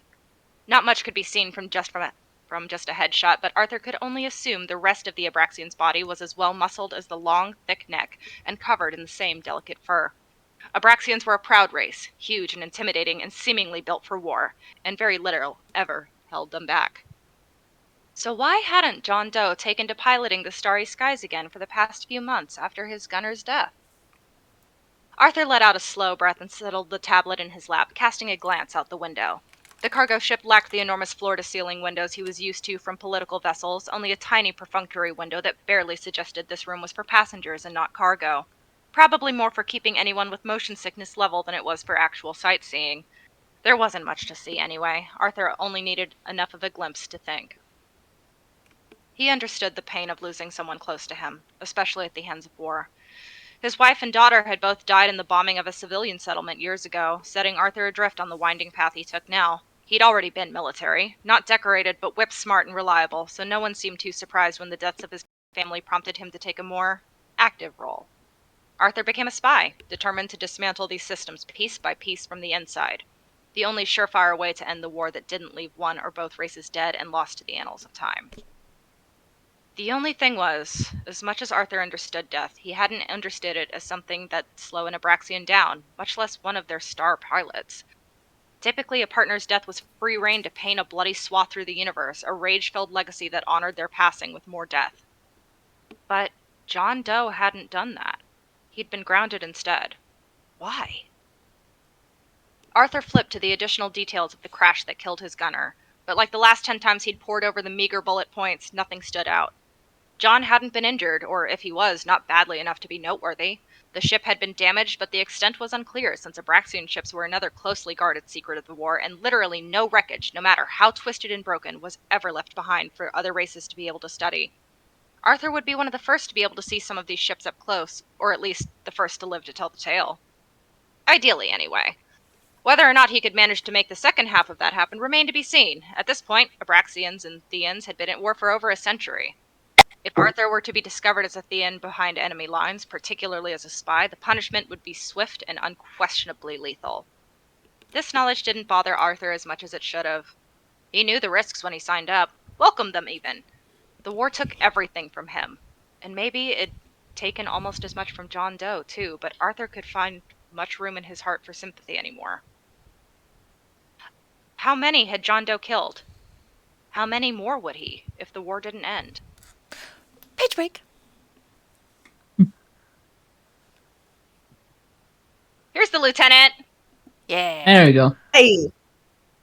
So since there's I don't see any descript how do you say accent, I'm just gonna do mine. Pick whatever voice you like. All right. Arthur Lester. That's me. The Abraxian lieutenant offered a sharp-clawed hand, which Arthur took and shook firmly without hesitation. Welcome to Vitaminus. I'm here to show you around. Thank the eons for that. This place is even bigger than they told me. The lieutenant laughed, a hearty sound that filled the corridor before he turned and began to walk, striding confidently on long, muscular limbs. I was gonna say, you're smaller than they told me. Arthur laughed awkwardly as he did his best to keep up. Grew up on the Outer Rim. You know what that's like out there. Hard to get supplies reliably. The reality of it was the sensory disruptor Arthur had been given to blend in could only work so hard. Theans were a smaller race, though, other than the obvious height difference that could be carefully explained away with his faux origins. The disruptor did its work perfectly to disguise anything else that had the potential to give Arthur away. Yeah, fair. The lieutenant agreed, joviality briefly replaced with a faraway look as he continued walking. We got a handful of you Outer Rim types stationed here. I'll see if you can get acquainted. If there's one thing I've learned about them, they can kick as much fee and ass as the rest of us. Praise Haster. Praise Haster. Praise Haster. Oh, that's not my line. Arthur Yay! echoed. Yay! Die. Praise. Arthur echoed automatically, but otherwise didn't elaborate. Arthur only got the briefest of glimpses of John Doe that first day on the Temenos. An imposing figure, even for an Abraxian, tall and clearly well-muscled even under the layers of delicate fur. They passed him as he stood outside the hangar bay, holding a tablet and conversing in low tones with a small gaggle of technicians.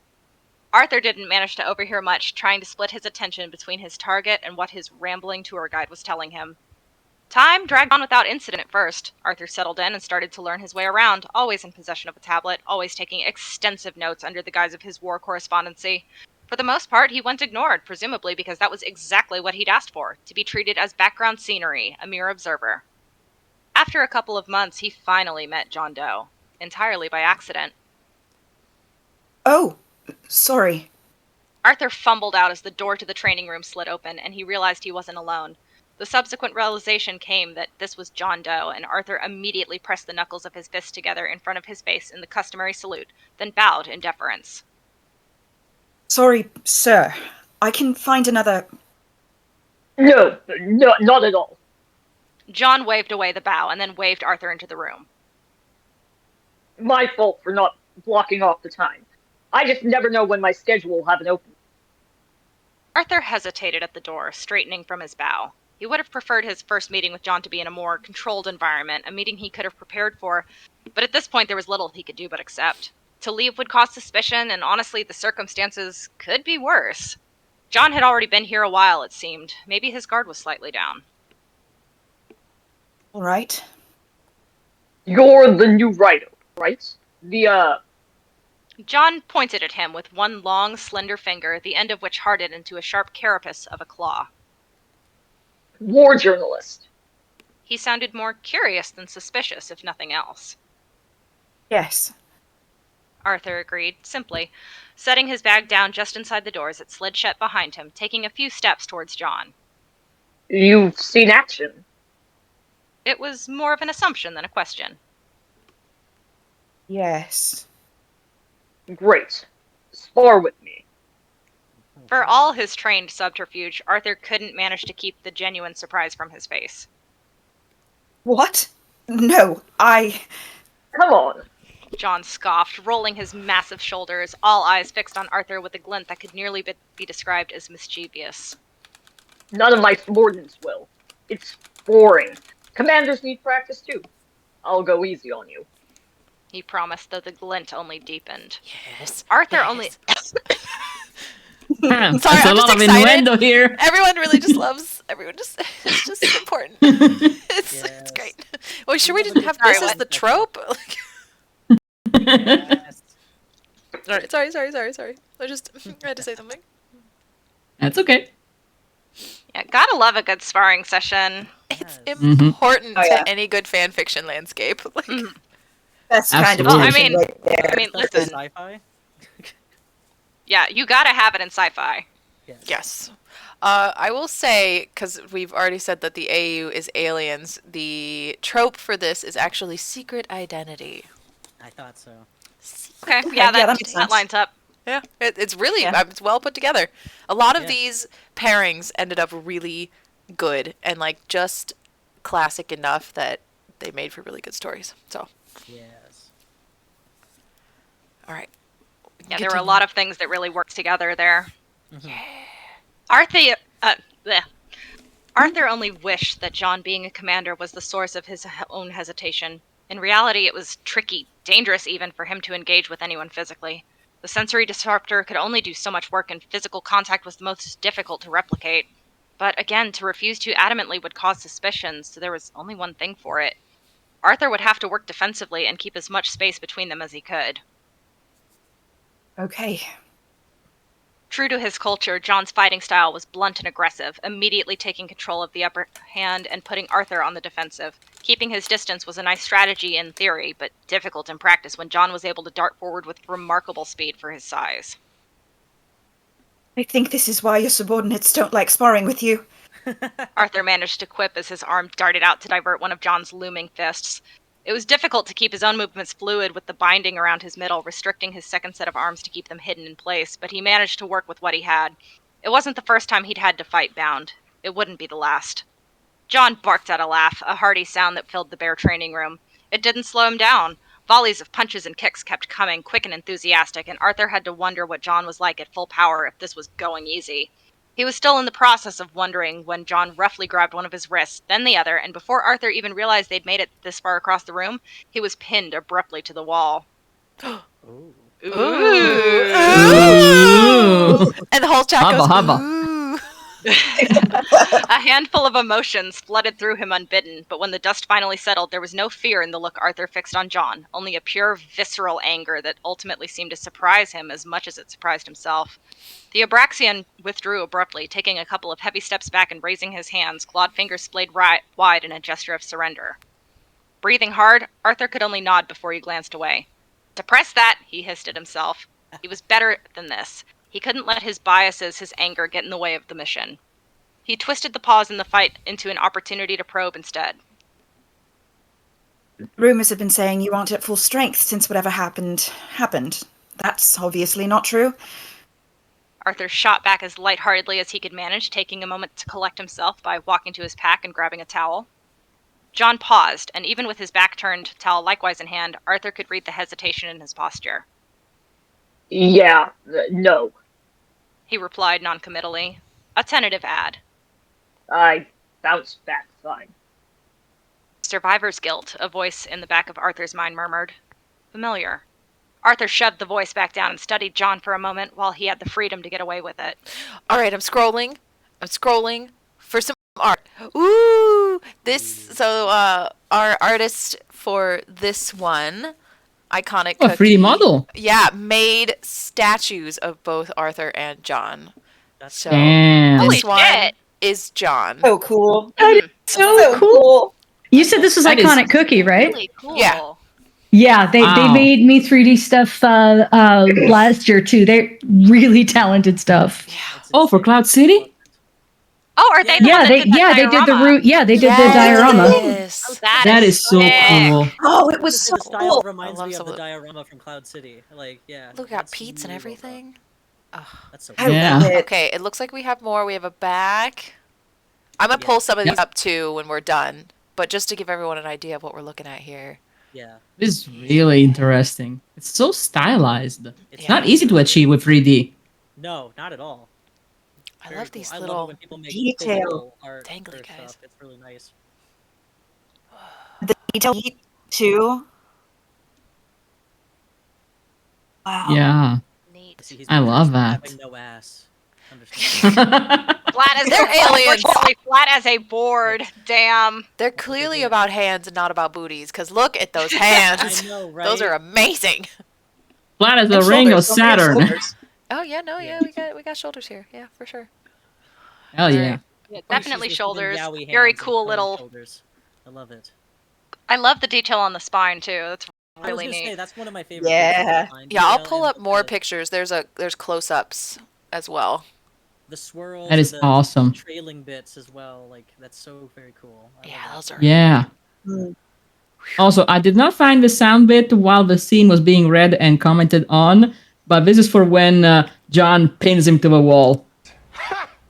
Gay! Nice, nice. We'll save that one for later. Like it'll be used more than once. Yeah, right. Yeah, just wait until next All right. week. Oh, God. Yeah, I'll tell you right now. I've got a fic that Oh. I wrote that you'll be using that quite a bit. At some point, it Yeah. just covers the whole thing. Pretty much. Fuck All yeah. right. Put it in the beginning. Gay. All right. Continue. So sure enough, as Arthur is ogling John's back and everything, sure enough, Arthur saw no wounds on his body. A few irregular scars mottled the soft Abraxian fur, which, as Arthur took a moment to study, he realized it wasn't just a dimmed goldenrod yellow. It was broken up with patterns of actual gold, occasionally catching the artificial light of the room to reveal patterns that were difficult to keep track of, ones that almost made Arthur's stomach turn. You... No. John cut him off abruptly, then laughed, quiet and almost apologetic. No, I do not want to talk about it. Not to a journalist. No offense. None taken. Arthur hardly expected it would be that easy. He straightened up and rolled his shoulders, 2 of them anyway, the other 2 arms bound to his middle, aching with a faint stiffness, and took a couple of steps back towards the center of the room. F for round 2. Ooh. Okay. There you go. Page break. Kick his ass, baby! Yes, get him. All right. There you There go. it is. Oh no. There it is. Oh, Thank no. you. Thank you so much. Is that our new? That's our new page break sound. So, No, I don't, but I'm gonna load them up for next week. Or well, actually for the next reading, which is in like 2 days. Oh, perfect, I will do it. as easy as that, Arthur slowly but surely became John's preferred sparring partner.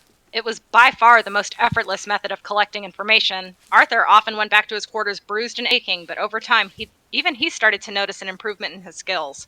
He also noticed that John started to talk more and more, letting out tidbits of information, little frustrations. Arthur learned that he actually missed flying, but it wasn't as simple as missing it that could get him back in the game. There's something wrong with your ship? Arthur asked towards the end of one particularly brutal session, sweat-drenched and sitting on the floor. John sat on the bench behind him, laughing tiredly and clapping Arthur on the shoulder. They were both still out of breath. Sort of. Not exactly. John hesitated, and over the past couple of months they'd now been training together, Arthur had well learned that the best thing he could do in those moments of hesitation was wait for John to continue, and hope that he would. You don't know much about our ship, do you? Arthur shook his head, craning his neck only slightly to try and look back at John. No. I mean, you wouldn't. They're a closely guarded secret for a reason. Even amongst our kind. Their strengths and their flaws. Arthur could only nod. He'd come to learn that most Abraxian civilians didn't know the full story about the ships or how they worked. So thankfully there was nothing suspicious in him saying that he didn't either. John tilted his head. Do you want to meet her? Arthur blinked. And I? Is that... He trailed off, letting the silence finish his sentence. Seeming to size him up for a moment in which Arthur held his breath, John finally nodded. Yeah, I think so. But, He added, holding up one slender, sharp finger. you will have to let me read whatever you write before it goes anywhere. Understand? Not a lot of people get to see these ships unless they're planning on being inside one. Understood. Arthur agreed quickly, with a measure of feigned excitement. Because what journalist wouldn't be excited about being let in on a secret such as this? But the excitement wasn't even entirely feigned. This was a key development in his mission, the chance to learn even a handful of things about these ships. And if Arthur was completely honest with himself, he was exceptionally curious. Before they headed to the hangar, John and Arthur split up to head back to their quarters and change. Arthur showered as quickly as possible, as if any time wasted was more time John had to change his mind. He only paused once to look in the mirror, wreathed in steam, and take in his undisguised appearance. Okay, we're doing the Arthur reveal. Alien Arthur. Ooh. So sad. Everything's better with an extra set of arms. I'm sorry, but it's true. I agree. I agree. Valid. Valid. That's only fact. There is a reason that quite a few of my non-human characters have multiple sets of arms. Yeah, because it's hog. Makes them better at hugging. Yeah. So good at Exactly. Exactly. Hog, That's Look at this hugs. guy. That's and hugs. snack and type on the computer at the same time. Look at these little frills, these little neck frills. They're so I love the little neck frill. I love his little spikes on his back too. Yes. I love the pattern on his face. Mm-hmm. Yeah. It's really well done. There's also more fun spinal details there too. Yeah, hold on. I'm going to scroll to the next one. Yes. Little That is so cool. Ooh. I kind of like how his feet also sort of look like hands. Yeah. Yes. He also has Oh, I didn't notice bent that. back ankle joints. You can see it on the first one. Yeah. Hold on, I'm scrolling back up a little. Boop. Digigrade. Yeah, you can see how they Oh shit, you're right. go digigrade. Digigrade. Yeah. Mhm. Kind of got that like And- satyr quality to them a little You bit. could play the hell out of a piano. Well, Oh my Oh, god. yeah. Damn right. You well, some right. of it too, which I think is very interesting. I don't actually think he's digitigrade. I think he's plantigrade because it looks like he has plantigrade We have a ankles and everything, follow. Yeah. Oh, hi. So- Thank you so much. which is really neat. And So he's got an one thing extra that I want to joint. go ahead and mention because I'm going to start describing him there and everything. You're right, So he is plantigrade, but he does have like digigrade knees. Yeah, he's got an extra Yeah. joint. It's like a grasshopper. Yeah. That's very cool. fun. He's also got a little more cake. Look at that. He does. I Fantastic. was He gonna does have say, he does have a little more cake. He has more You know cake what? than John. It's a tad. Good. John Good for deserves him. it. Good for him. Someone has to be carrying the weight around here. I know, right? Yeah, in the trunk. Mm-hmm. All right. I'm scrolling. Arthur's own skin was smooth, entirely unlike the soft fur that covered most Abraxians, and even in the humidity-heavy air of the bathroom, the soft bioluminescence pulsed clearly under his aquamarine-tinted skin. Bruises from his training with John dulled the light patterns here and there, and as Arthur carefully ran his hand down his side, he could feel a distinct tenderness in some of the bony spines protruding from his ribs. Most importantly, he took a moment to stretch his second pair of arms. If there was any testament at all to the success of their training, it was in the muscle definition of Arthur's primary set of arms compared to the thinness of the secondary set, having to spend all of this time bound tightly to his midsection. Arthur? John's voice crackled slightly through the interconnected room comms, and Arthur jumped. Are you ready? Yes. Almost. One more minute. Arthur replied hurriedly, going through the month's practiced motions of carefully binding his arms against his midsection. John's impatience was oddly reassuring, as if they were both worried the other was about to change their mind. When Arthur reappeared in the hall, he caught a brief glimpse of that worry and impatience as he saw John pacing back and forth in the hall, watching for a moment before the Abraxian noticed him. The majority of the tension melted away in an instant, except for a small pinch between John's sets of eyes that still belay a measure of concern, the source of which Arthur couldn't immediately parse. John. Arthur stepped in closer and lowered his voice despite the emptiness of the hall. If this is... He paused, uncertain how to phrase it. Are you supposed to be showing me this? The question was vague, but John obviously understood. Arthur's stomach dipped when he shook his head. No, I'm not. Still, he started to take a couple of steps down the hall, then paused and jerked his head in the same direction when Arthur hesitated. But she wants to see you. Ooh. Ooh. Arthur blinked, utterly confused, but before he even had the chance to ask who, John was continuing down the hall with his long, loping strides, and Arthur could do nothing but hurry to keep up. No one paid the two of them any mind as they headed for the hangar. John was always treated with a notable deference by the crew, military and civilian alike, and over the past couple of months, everyone seemed to have gotten used to Arthur following in his shadow. They didn't speak lest they be overheard, and a rare bundle of nerves settled in the pit of Arthur's stomach. He wasn't supposed to be shown this, but John was showing him anyway. She wants to see you? The doors to the hangar slid open before Arthur even realized they'd arrived, locks released with the deft dance of John's claw-like fingers over a keypad boasting the entire Abraxian alphabet. The space beyond was massive, spreading in every direction, including up to a dizzying height, and Arthur couldn't help but pause just inside the door to stare. He recognized the build of the ships. He'd been in enough battles with them to know they were the real deal and to understand the overwhelming firepower that lay dormant beneath the surface of the sleek, somewhat unassuming shapes. It was, admittedly, the first time he'd seen one up close, not to mention still, since Abraxian ships were best known for their speed and astounding maneuverability. They were often little more than a matte silver and dull green blur on the battlefield, only pausing midair to change direction or line up a shot. They were dormant now, though, the only sound being a low, ambient humming that thrummed with a vibration through the floor, echoing up through Arthur's feet as he followed John down the broad runway that split the room in two. As soon as Arthur managed to recover from his awe, his training kicked in.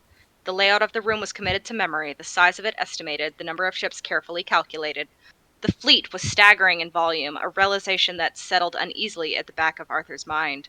The number of ships was much larger than his superiors had ever estimated, and Arthur shuddered to think what the full force of this fleet could do if it descended on a single place.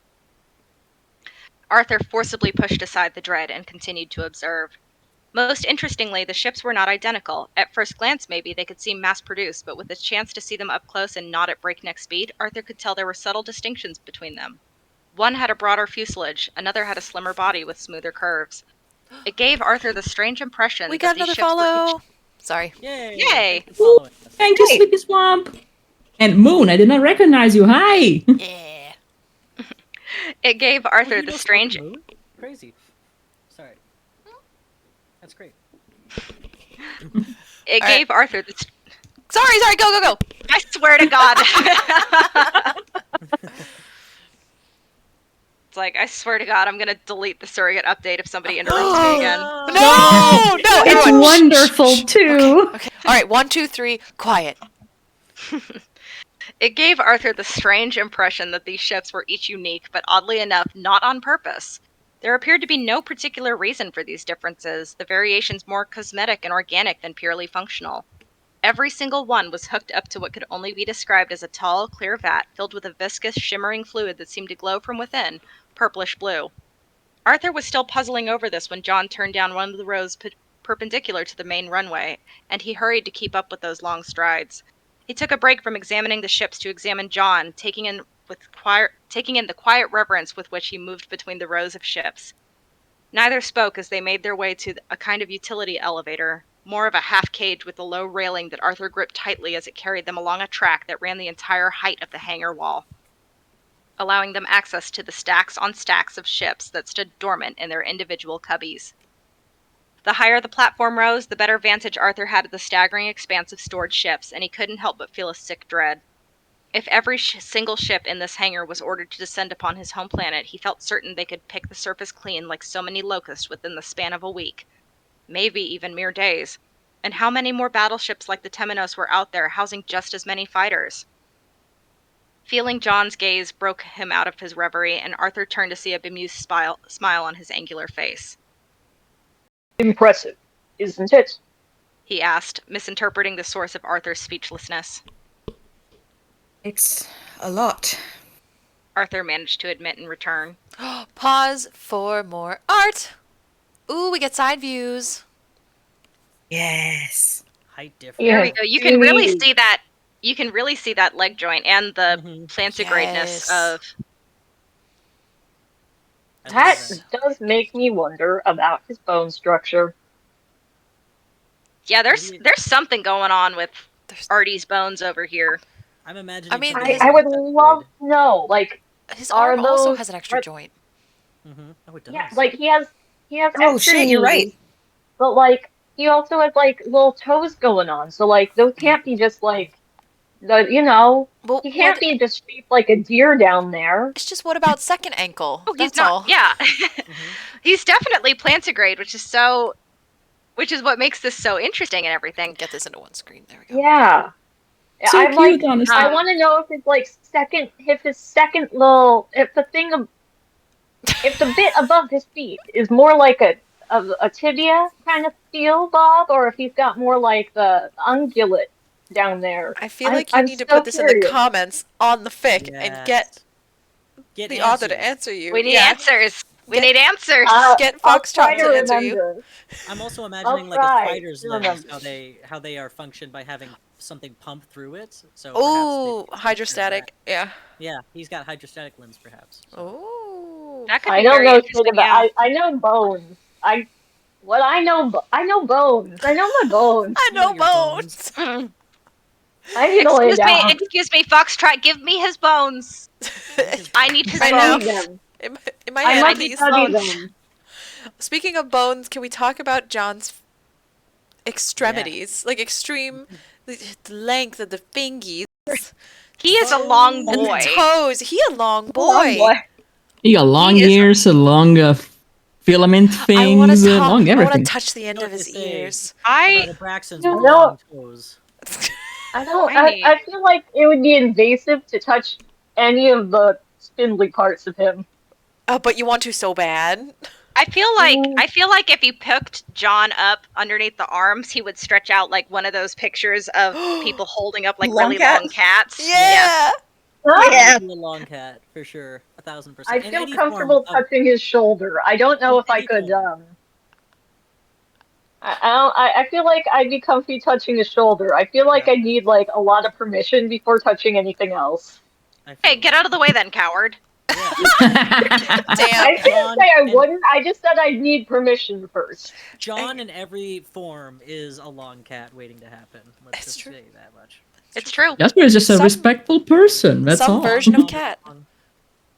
And like, yes, Yeah, you're right. I Like, respect Brendan Mulligan John would say, and his get in the personal comments. space. Get in the comments. Get in the comments. Yeah, anyone who is Slide their number up listening for them. to these live reads who is not the author, you should go into the fic and comment, and that does include all of us who are doing the Absolutely. voices, because now we know it very well. Sure, the It link has to the been fic linked again? again. Yes, thank you, Get in the Charlie. comments. So leave a comment when you're done for these wonderful authors. Yeah. Yeah. I just, one more note about the cute little side cutouts. Yes. I'm just, they're So like, cute for his arms. they're real It's so cute. I love it. I love they're sassily touching like hands on his hips as well. It's great. Hell yeah. All right. Listen, he just talked about how he's had those bound up to his like Titties. midsection for months at a time. He probably needs to rest his hands there because he has no like he can't Circulation. really raise them very high anymore. Right? Poor baby. I worry about his little arms. Me too. Yeah. It'll be fine. Things are definitely going to go super well, and he is I'm not sure. going to have to worry about binding his arms anymore. Yeah. Yeah, yeah. Totally. I'm worried about how specific that was, but yeah, okay. Yeah, okay. I am also blind reading this. I don't know why you say. I don't know. I feel like you have knowledge. I feel like you do somehow, but So, I believe.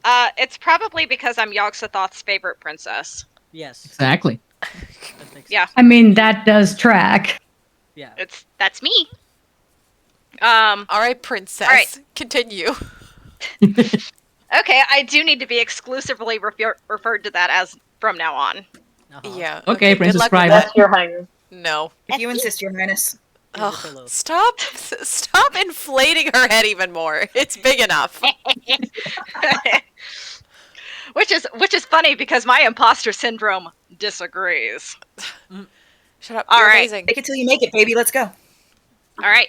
John's ship was apparently further removed than the rest. The elevator reached the top and opened into a narrow corridor between ship docks, so narrow that John's broad-shouldered form struggled to fit, shoulders tilting sideways.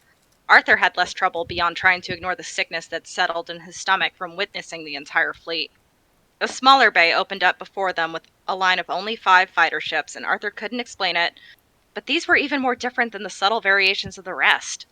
Arthur's superiors had never been able to figure out the differences between the ships beyond cosmetic, which didn't make sense for an otherwise battle-practical race such as the Abraxians. Even now, as his gaze tickled between them, Arthur couldn't figure out a clear-cut reason for the aesthetic changes. These 5 ships, though clearly special in some way, didn't obviously boast better armor or firepower. They just looked different, unique. Realizing he was trailing behind, Arthur hurried to catch up as John was walking with the same long, confident strides towards the end of the smaller bay. His destination was obvious, a ship on the end, one that Arthur had seen in multiple pictures, though always blurry. John's ship. One of the, if not the, fastest in the fleet.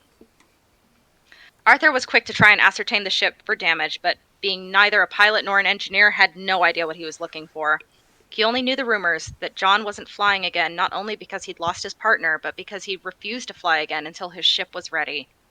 As he took a slow walk around the sleek fighter, Arthur couldn't see a single thing that suggested this ship wasn't in fighting shape. It was slightly smaller than the others, and more tapered, not surprising considering the extraordinary speed it had been clocked at. The metal hull wasn't shiny in the slightest, more of a matte bronze that faded into irregular splotches of mossy green. It was hooked up to a vat, like the others, and Arthur stepped over an enormous hose-like attachment that connected the two. Some kind of fuel, maybe, or... Isn't she brilliant? Attention snapping back to John, Arthur blinked before forcing a sheepish laugh. He'd gotten too caught up in ascertaining the ship, but John at least seemed to take it for awe. If so, it wasn't entirely wrong. I've never seen anything like it. My father gave her to me on my 12th birthday. We've never been separated since. Your father, Wonder who that is. John was still standing close to the ship, gazing up at it, one hand pressed flat against the hull. The long golden tendrils that typically draped lifelessly around his shoulders were alight and drifting softly away from his body now, as if alive and underwater. Unable to help his curiosity, Arthur reached up and brushed the barest tips of his bow-clawed fingers against the hull of the ship and was startled to find it was warm. A quiet vibration under the surface seemed to thrum with the contact, and he withdrew his hand again, startled. John only laughed as he observed this, but Arthur's mind was spinning. Everything slotted into place, a piece at a time. The organic variations, the responsiveness of his own touch, the warmth. She wants to see you. John. Arthur said slowly, the confusion and awe more than evident in his voice. Is this ship, all of these ships, are they alive? John smiled, but Arthur felt it wasn't for him. It was with a sense of pride and unmistakable camaraderie that he raised both hands to press them flat to the ship's hull, then leaned in and closed his eyes, forehead pressing against the matte surface. Her official call sign is the L1, but I call her Lily. That's what I'm fucking talking about! Yes! You can't hit me like that! That's what I'm talking about! So good. Now I'm even more concerned. Oh god, my heart. Ouch. Brilliant. Now I'm furious because I had... anyway. Just realizing in one of my fics I should have had John focus on Lily. Anyway. Brilliant. There are Absolutely. always 10 out of future 10. fics. Okay. Yeah. It's 10 out of 10. I'm throwing roses on the stage. Throwing roses on the stage. Arthur nearly reeled as he took it all in, but somehow watching John's interaction with the ship helped him focus. There was an obvious give and take now that he knew where to look. The soft lines in John's fur shimmered and his tendrils remained alight as he talked to, communed with his ship.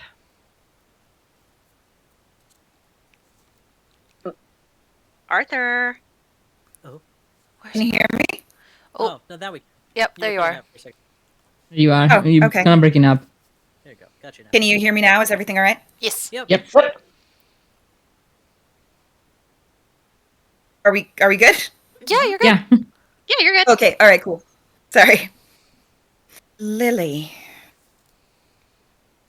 Arthur finally repeated, slow and halting, and John broke out of his own reverie just long enough to chuckle low and deep.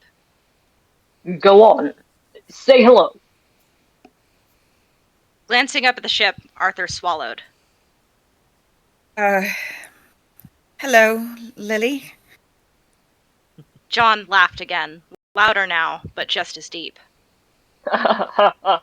Contact, my friend. These ships only understand contact. They're all alive, Arthur thought to himself with the same mixture of awe and confusion. Every single ship. After the briefest moment's hesitation, Arthur stepped in closer next to John. He could feel the encouraging weight of the Abraxian's gaze, even as the other didn't say anything, one hand still resting on Lily. Mimicking John's pose from before, Arthur slowly raised both hands, palms flat, and hovered them an inch or two from the ship's smooth brown surface. Go on. John encouraged again, an uncharacteristic tone in his voice that Arthur could only describe as tenderness. Arthur finally leaned in to bridge the last of that gap, settled his hands against the warm surface, and leaned in to press his forehead to Lily's hull. The response was overwhelming and instantaneous, like plunging headlong into a warm body of water. Arthur nearly recoiled, but found that he couldn't, or at least his limbs refused to comply. Not because he was trapped, but because he didn't want to pull away from the sensation. It took a moment for the mental feedback to settle, but once it did, the feeling was utterly calm. Another consciousness wholly unlike his own brushed at the edges of his mind, tentative but grasping. Arthur took a steadying breath and focused only on letting it in. No other thought occurred to him. The questing mind that wasn't his didn't frighten him. It was animal-like in its simplicity, or maybe childlike was more apt. There was an obvious curiosity, that much was clear. She wants to meet you. Hello? Arthur projected carefully. Do we have a voice for Lily? Oh, I guess we don't. I don't think so. We can take that one, Anna, maybe. Sure, I'll do it. Yeah, Anna, do it. Do it. Okay. Hello, Arthur. Something said in reply, more of a feeling than forming actual words. Already she knew his name. Arthur could feel himself smiling. It's nice to meet you. He said, and meant it. It's nice to meet you too. John's told me a lot about you. Warmth washed over him again, and Arthur sucked in a quiet breath. The feeling was indescribable, stronger than before, and as the sensation thickened around him, he almost found it difficult to breathe. Something was changing, though he couldn't tell what. Please, take care of him for me. He's important, and he's mine. Aww. What followed was even more indescribable and even more overwhelming. Memories, one right after another, pulled directly from John's past and fed to Arthur firsthand. John as a young Abraxian boy staring up at the L1. No, Lily, with stars in his eyes. His training, their training, grueling and brutal but rewarding, molding John into the warrior he is today. John's father, General Hoster! Hi! Yes! Oh, John's father, General Hoster, gazing at him with obvious pride. Meeting his flight partner, losing his partner, and all the abject sorrow that came with that injected directly into Arthur's bloodstream. This was what finally gave Arthur the willpower to pull away. Sorrow entirely too potent and too unlike his own. Coming fully back to his own body, hands trembling, Arthur could feel tears streaming down his face as his ribs fought against the bandages around his torso to catch his breath. He could also feel the cold sting of foreign steel pressed against the side of his neck. Oh, Uh-oh. you fucked up. Uh-oh. You fucked up, buddy. Yeah, maybe communing with the psychic ship when you're a spy Yeah. and deep undercover is not a great idea. Look, Yeah. when You know what? his when his wits are about him, he cannot be matched. Okay. Yeah. He's I so will When his say- wits are about I it. will say, I think Lily's rooting for him. I think think Lily's so. rooting for him. So, She can I think so. read it in his gay heart that he'll take care of John. yes. She sees it. So, attention slowly swiveling to John as he tried to regain his composure. Arthur was startled to see the Abraxian had tears streaming down his face, too, each individual droplet bright and shimmering against his fine golden fur. Arthur remained frozen, realization dawning, and let John's dagger stay pressed against his mottled skin. Who are you? John demanded suddenly, the forcefulness of his words undercut by the lingering emotions attached. You're not.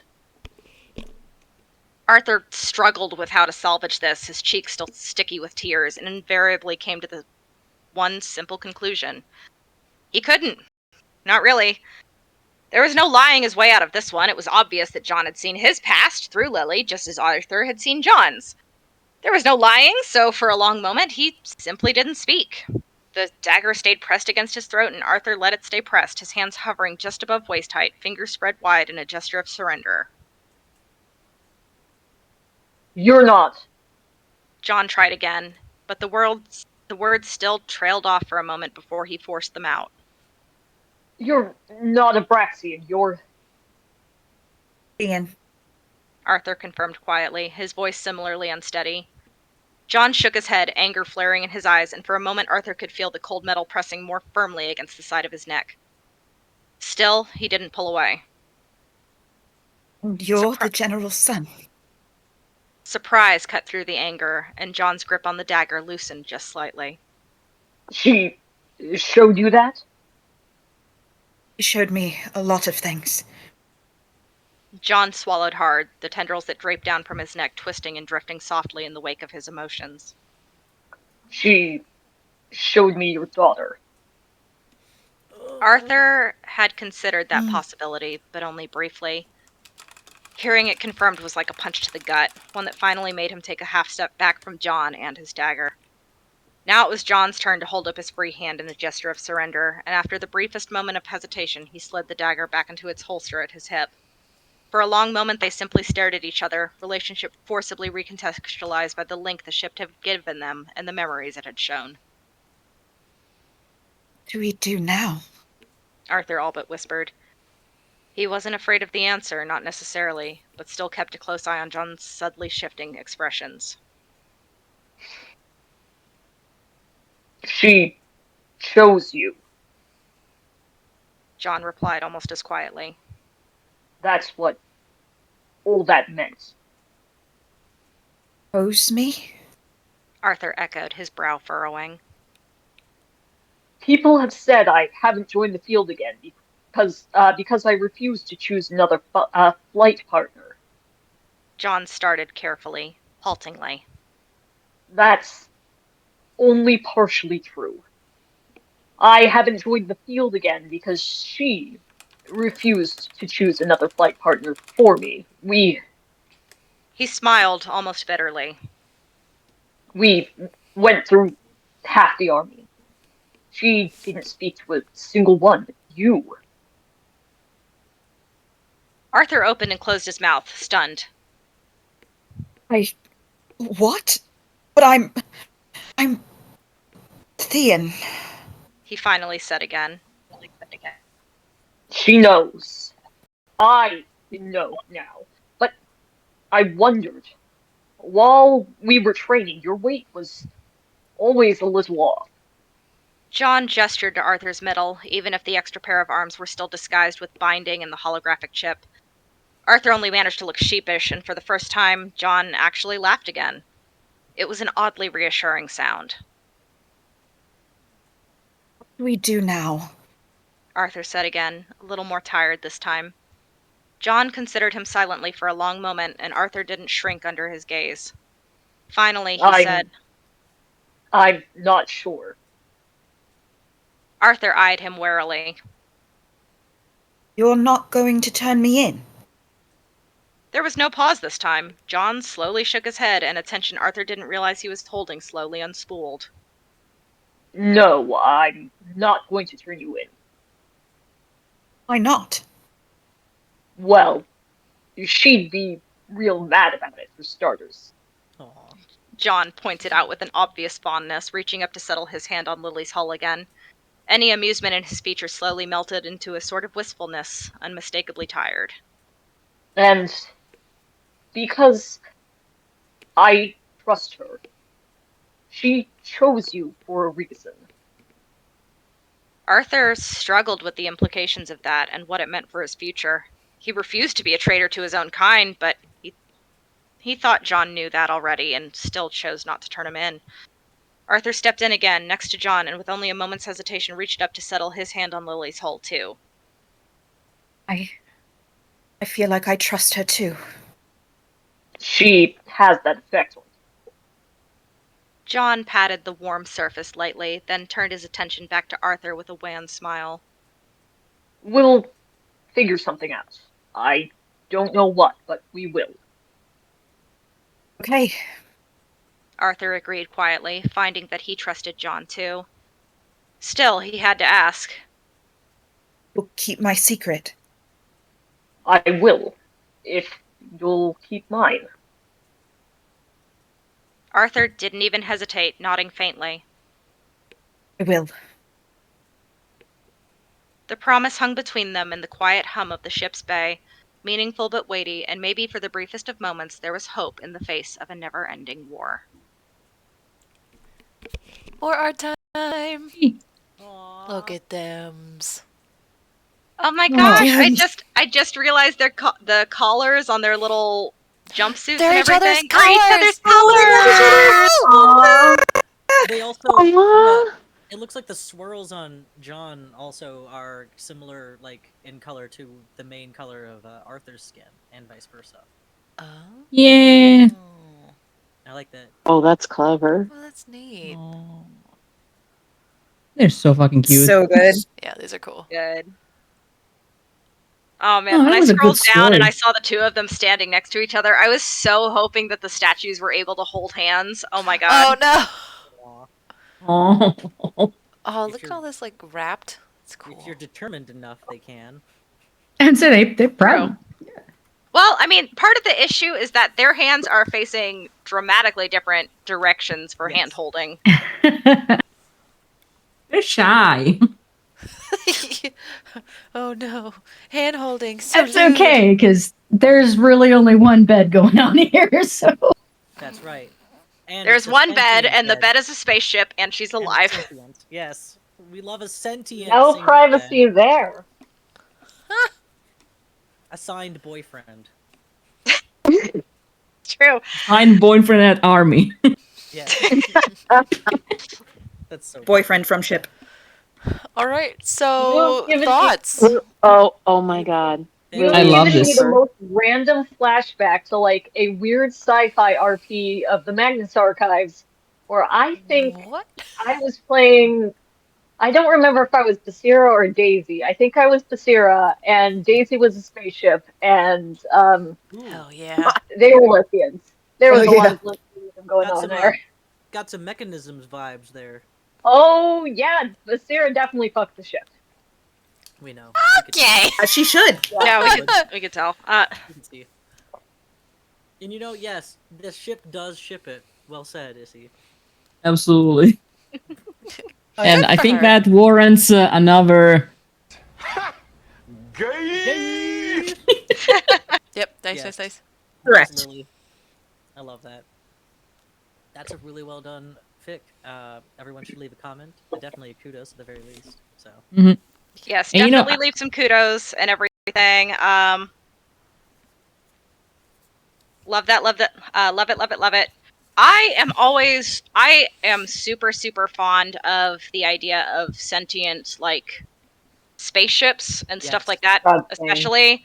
Let's see what I have for Big thing. pictures. I love it. Sorry, what? I'm just pulling up pictures, seeing what I can find. Oh, okay. Is it this one? Oh, Yeah. face close up. I'm super into that as well, especially in sci-fi. It's such a fun thing to explore. The like giving a literal personality to a ship. It's like the best kind of thing you can do. Yeah, this was definitely giving me some mad Pacific Rim vibes. Oh, yeah, Like, absolutely. Yeah. and stuff. I was getting And I'm from a the sucker for sparring. that. I immediately was just kind of like, I wonder if this is like a Pacific Rim kind of thing, where like Yeah. he's trying to find someone he's That's drift exactly what I compatible was with. thinking too. Like, Yeah. Secret And then- Pacific yeah. Rim, too. Yes, I love that. That's good shit. You know, one thing that I love With the, about. like, so good. I know. I wonder if Arthur's thing can be if his appearance can be altered further with the thing that's giving him projection. Ooh. Awesome. Or do you think he'll be true to himself and reveal that he's a fan? Who knows? Let's write fanfic of this fanfic. Go on. I mean, we gotta be careful about that, because otherwise, like, listen, We're back in the lots of things are gonna be building. happening. Oh yeah. Yeah. Honestly, I love it. I would read more of it for sure. Fuck. Yeah, You know what I I think? also hope that Foxtrot. I'm guessing it's supposed to be Foxtrot Sierra, but like That would be funny if it. I think it's like the C is supposed to represent Sikra. an E. Yeah. yeah. Yes. Foxtrot, if you're listening, please write more. Yeah. I very much enjoyed that. Also, you know what? Say that in a I comment. absolutely, absolutely. You know, the okay. thing that I love about this is that it is far enough removed from the original material that it could be a story publishable on its own. Absolutely. That's the thing I love about AUs. Yeah. See if I can find another. Oh yeah, back They close-ups. trick you into writing original fiction. That's the best thing about AUs. Yeah, Those spines. absolutely. Look at those Isn't spines. that right, Trin? Nice. Isn't that right, Trin? Why, yes. Ooh, Yes, I it love is. the spines on John's spine, especially. Like, The details on that are really nice. I like that. I love a spiky bastard. Yes. Hold on. Like There's guys a close-up who of could roll up- Arthur's back. I just don't know where it is. Nope. Where is it? Yeah. We love a guy who could roll up and go Sonic the Hedgehog on someone. My God. Oh, speaking of, Blame, I'm sending you something courtesy of a commenter in the chat. Oh, perfect. I'm just gonna read it as a close-up statement, I guess. Let me There see. we go. You are going to need the voice. You are going to need the voice. Oh, Yep. dear. Okay. Hang on. Who wrote this one? Because, I replied to them. Oh, yeah. So this is dedicated to you, Sleeping Swamp Frog. If you're still there, this is for you. And it's your fault. I've come to make an announcement. Arthur's Lester's bitch-ass motherfucker. He will humanize my fucking fragment. Wow. That was worth the price of admission right there. It was. It was. That was very good. Thank you, Caleb. I'm pretty sure that's my friend Caleb. So I'm so glad he shared that whole Snapcube video to me, and I was like, I'm gonna end up quoting this endlessly in various fandoms now. And he's So like, yes, good. that was the point.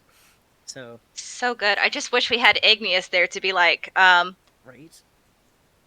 You're gonna defeat me with the power of friendship. Well, I am the devil from the Bible. So Well, I am the devil from the Bible. So we then we could get our Arthur in there like, you didn't let me finish. Well, they're not going to be able to come for personal reasons, but I promise that I'm going to send them these streams, so I am pretty sure that they're going to take you up on that, Fragma. Please, please, please, please, please, please, please, please. We'll send you so many pictures of baby chickens, whatever it takes. Hell yeah, absolutely. I'm going to tell them. It's like, Igneous, I will draw you something. Yeah. I'm a little afraid of promising that now because this is because like I'm listen. I will say within reason. Within reason, Igneous. But that's a cry for promise right there. Yeah. They're pretty reasonable, so I'm sure that they're not going to ask for anything outrageous, so. Private. Yeah, I would say that. I would say that, but people have certain people in this exact chat actually betrayed me deeply with some of the roles that I got for this Malevolent Madness Mixup. And I wrote some things. Pointed. I'm just saying. I'm not naming any names. You can keep Sorry, saying it. Strange. So, anyway. The girls are fighting! We're never getting away from this. Oh my god. No. You guys haven't yet. Read Surrogate, listen to the Surrogate podfic. If you want to know some of what we're talking about. I guess we could plug ourselves, yeah. Absolutely. I did put up the link tree is again. so good. I put up the link tree again, so. Yes. Oh, Yeah. hey, Trin. Oh, yes. I'm home now. You want to drop it like right now? Yeah. Right now. We're dropping Surrogate. Yeah. I think it's Let's ready. go. Let me just. All right, hold on. Do I'm it. gonna say Watch for it. anyone who's listening, we are closing it down here. We're gonna go run and read Surrogate now. But thank you all for joining us. Please check out Black Market Voices. We will be doing. I should say when the next one is. We will be doing another live read with a new story. It's one story next time because it's a longer one. It is going to be on the 16th. So that is, what is that, Tuesday? Tuesday. Yeah, It's Tuesday. It's going to be Tuesday the 16th. We are not going to be starting until 7:30 because this unfortunate bitch has work to do until then. So I will be turning us on at 7:30. And Eastern Standard Time. Yep, Eastern Standard Time. And then we will start our next one. And it will go 7:30 to 10. It's live, kiddos. Absolutely. Oh, fuck right. yeah. And okay, I'm going to close real quick by saying we are going to, for those of you who have followed the podfic of Surrogate, we're taking a couple weeks break to take care of these streams. But tomorrow, we are posting a completely separated fanfiction podfic titled The Double the Popcorn from our wonderful Trin and performed by Igneous. So wait for that, and we're going to drop it tomorrow. Follow us on our socials. Yes. Please listen. It's going to be amazing. All right. Thank Hell you for yeah. joining us, everyone. Good night. Good night. Good night, everyone. Bye. Bye.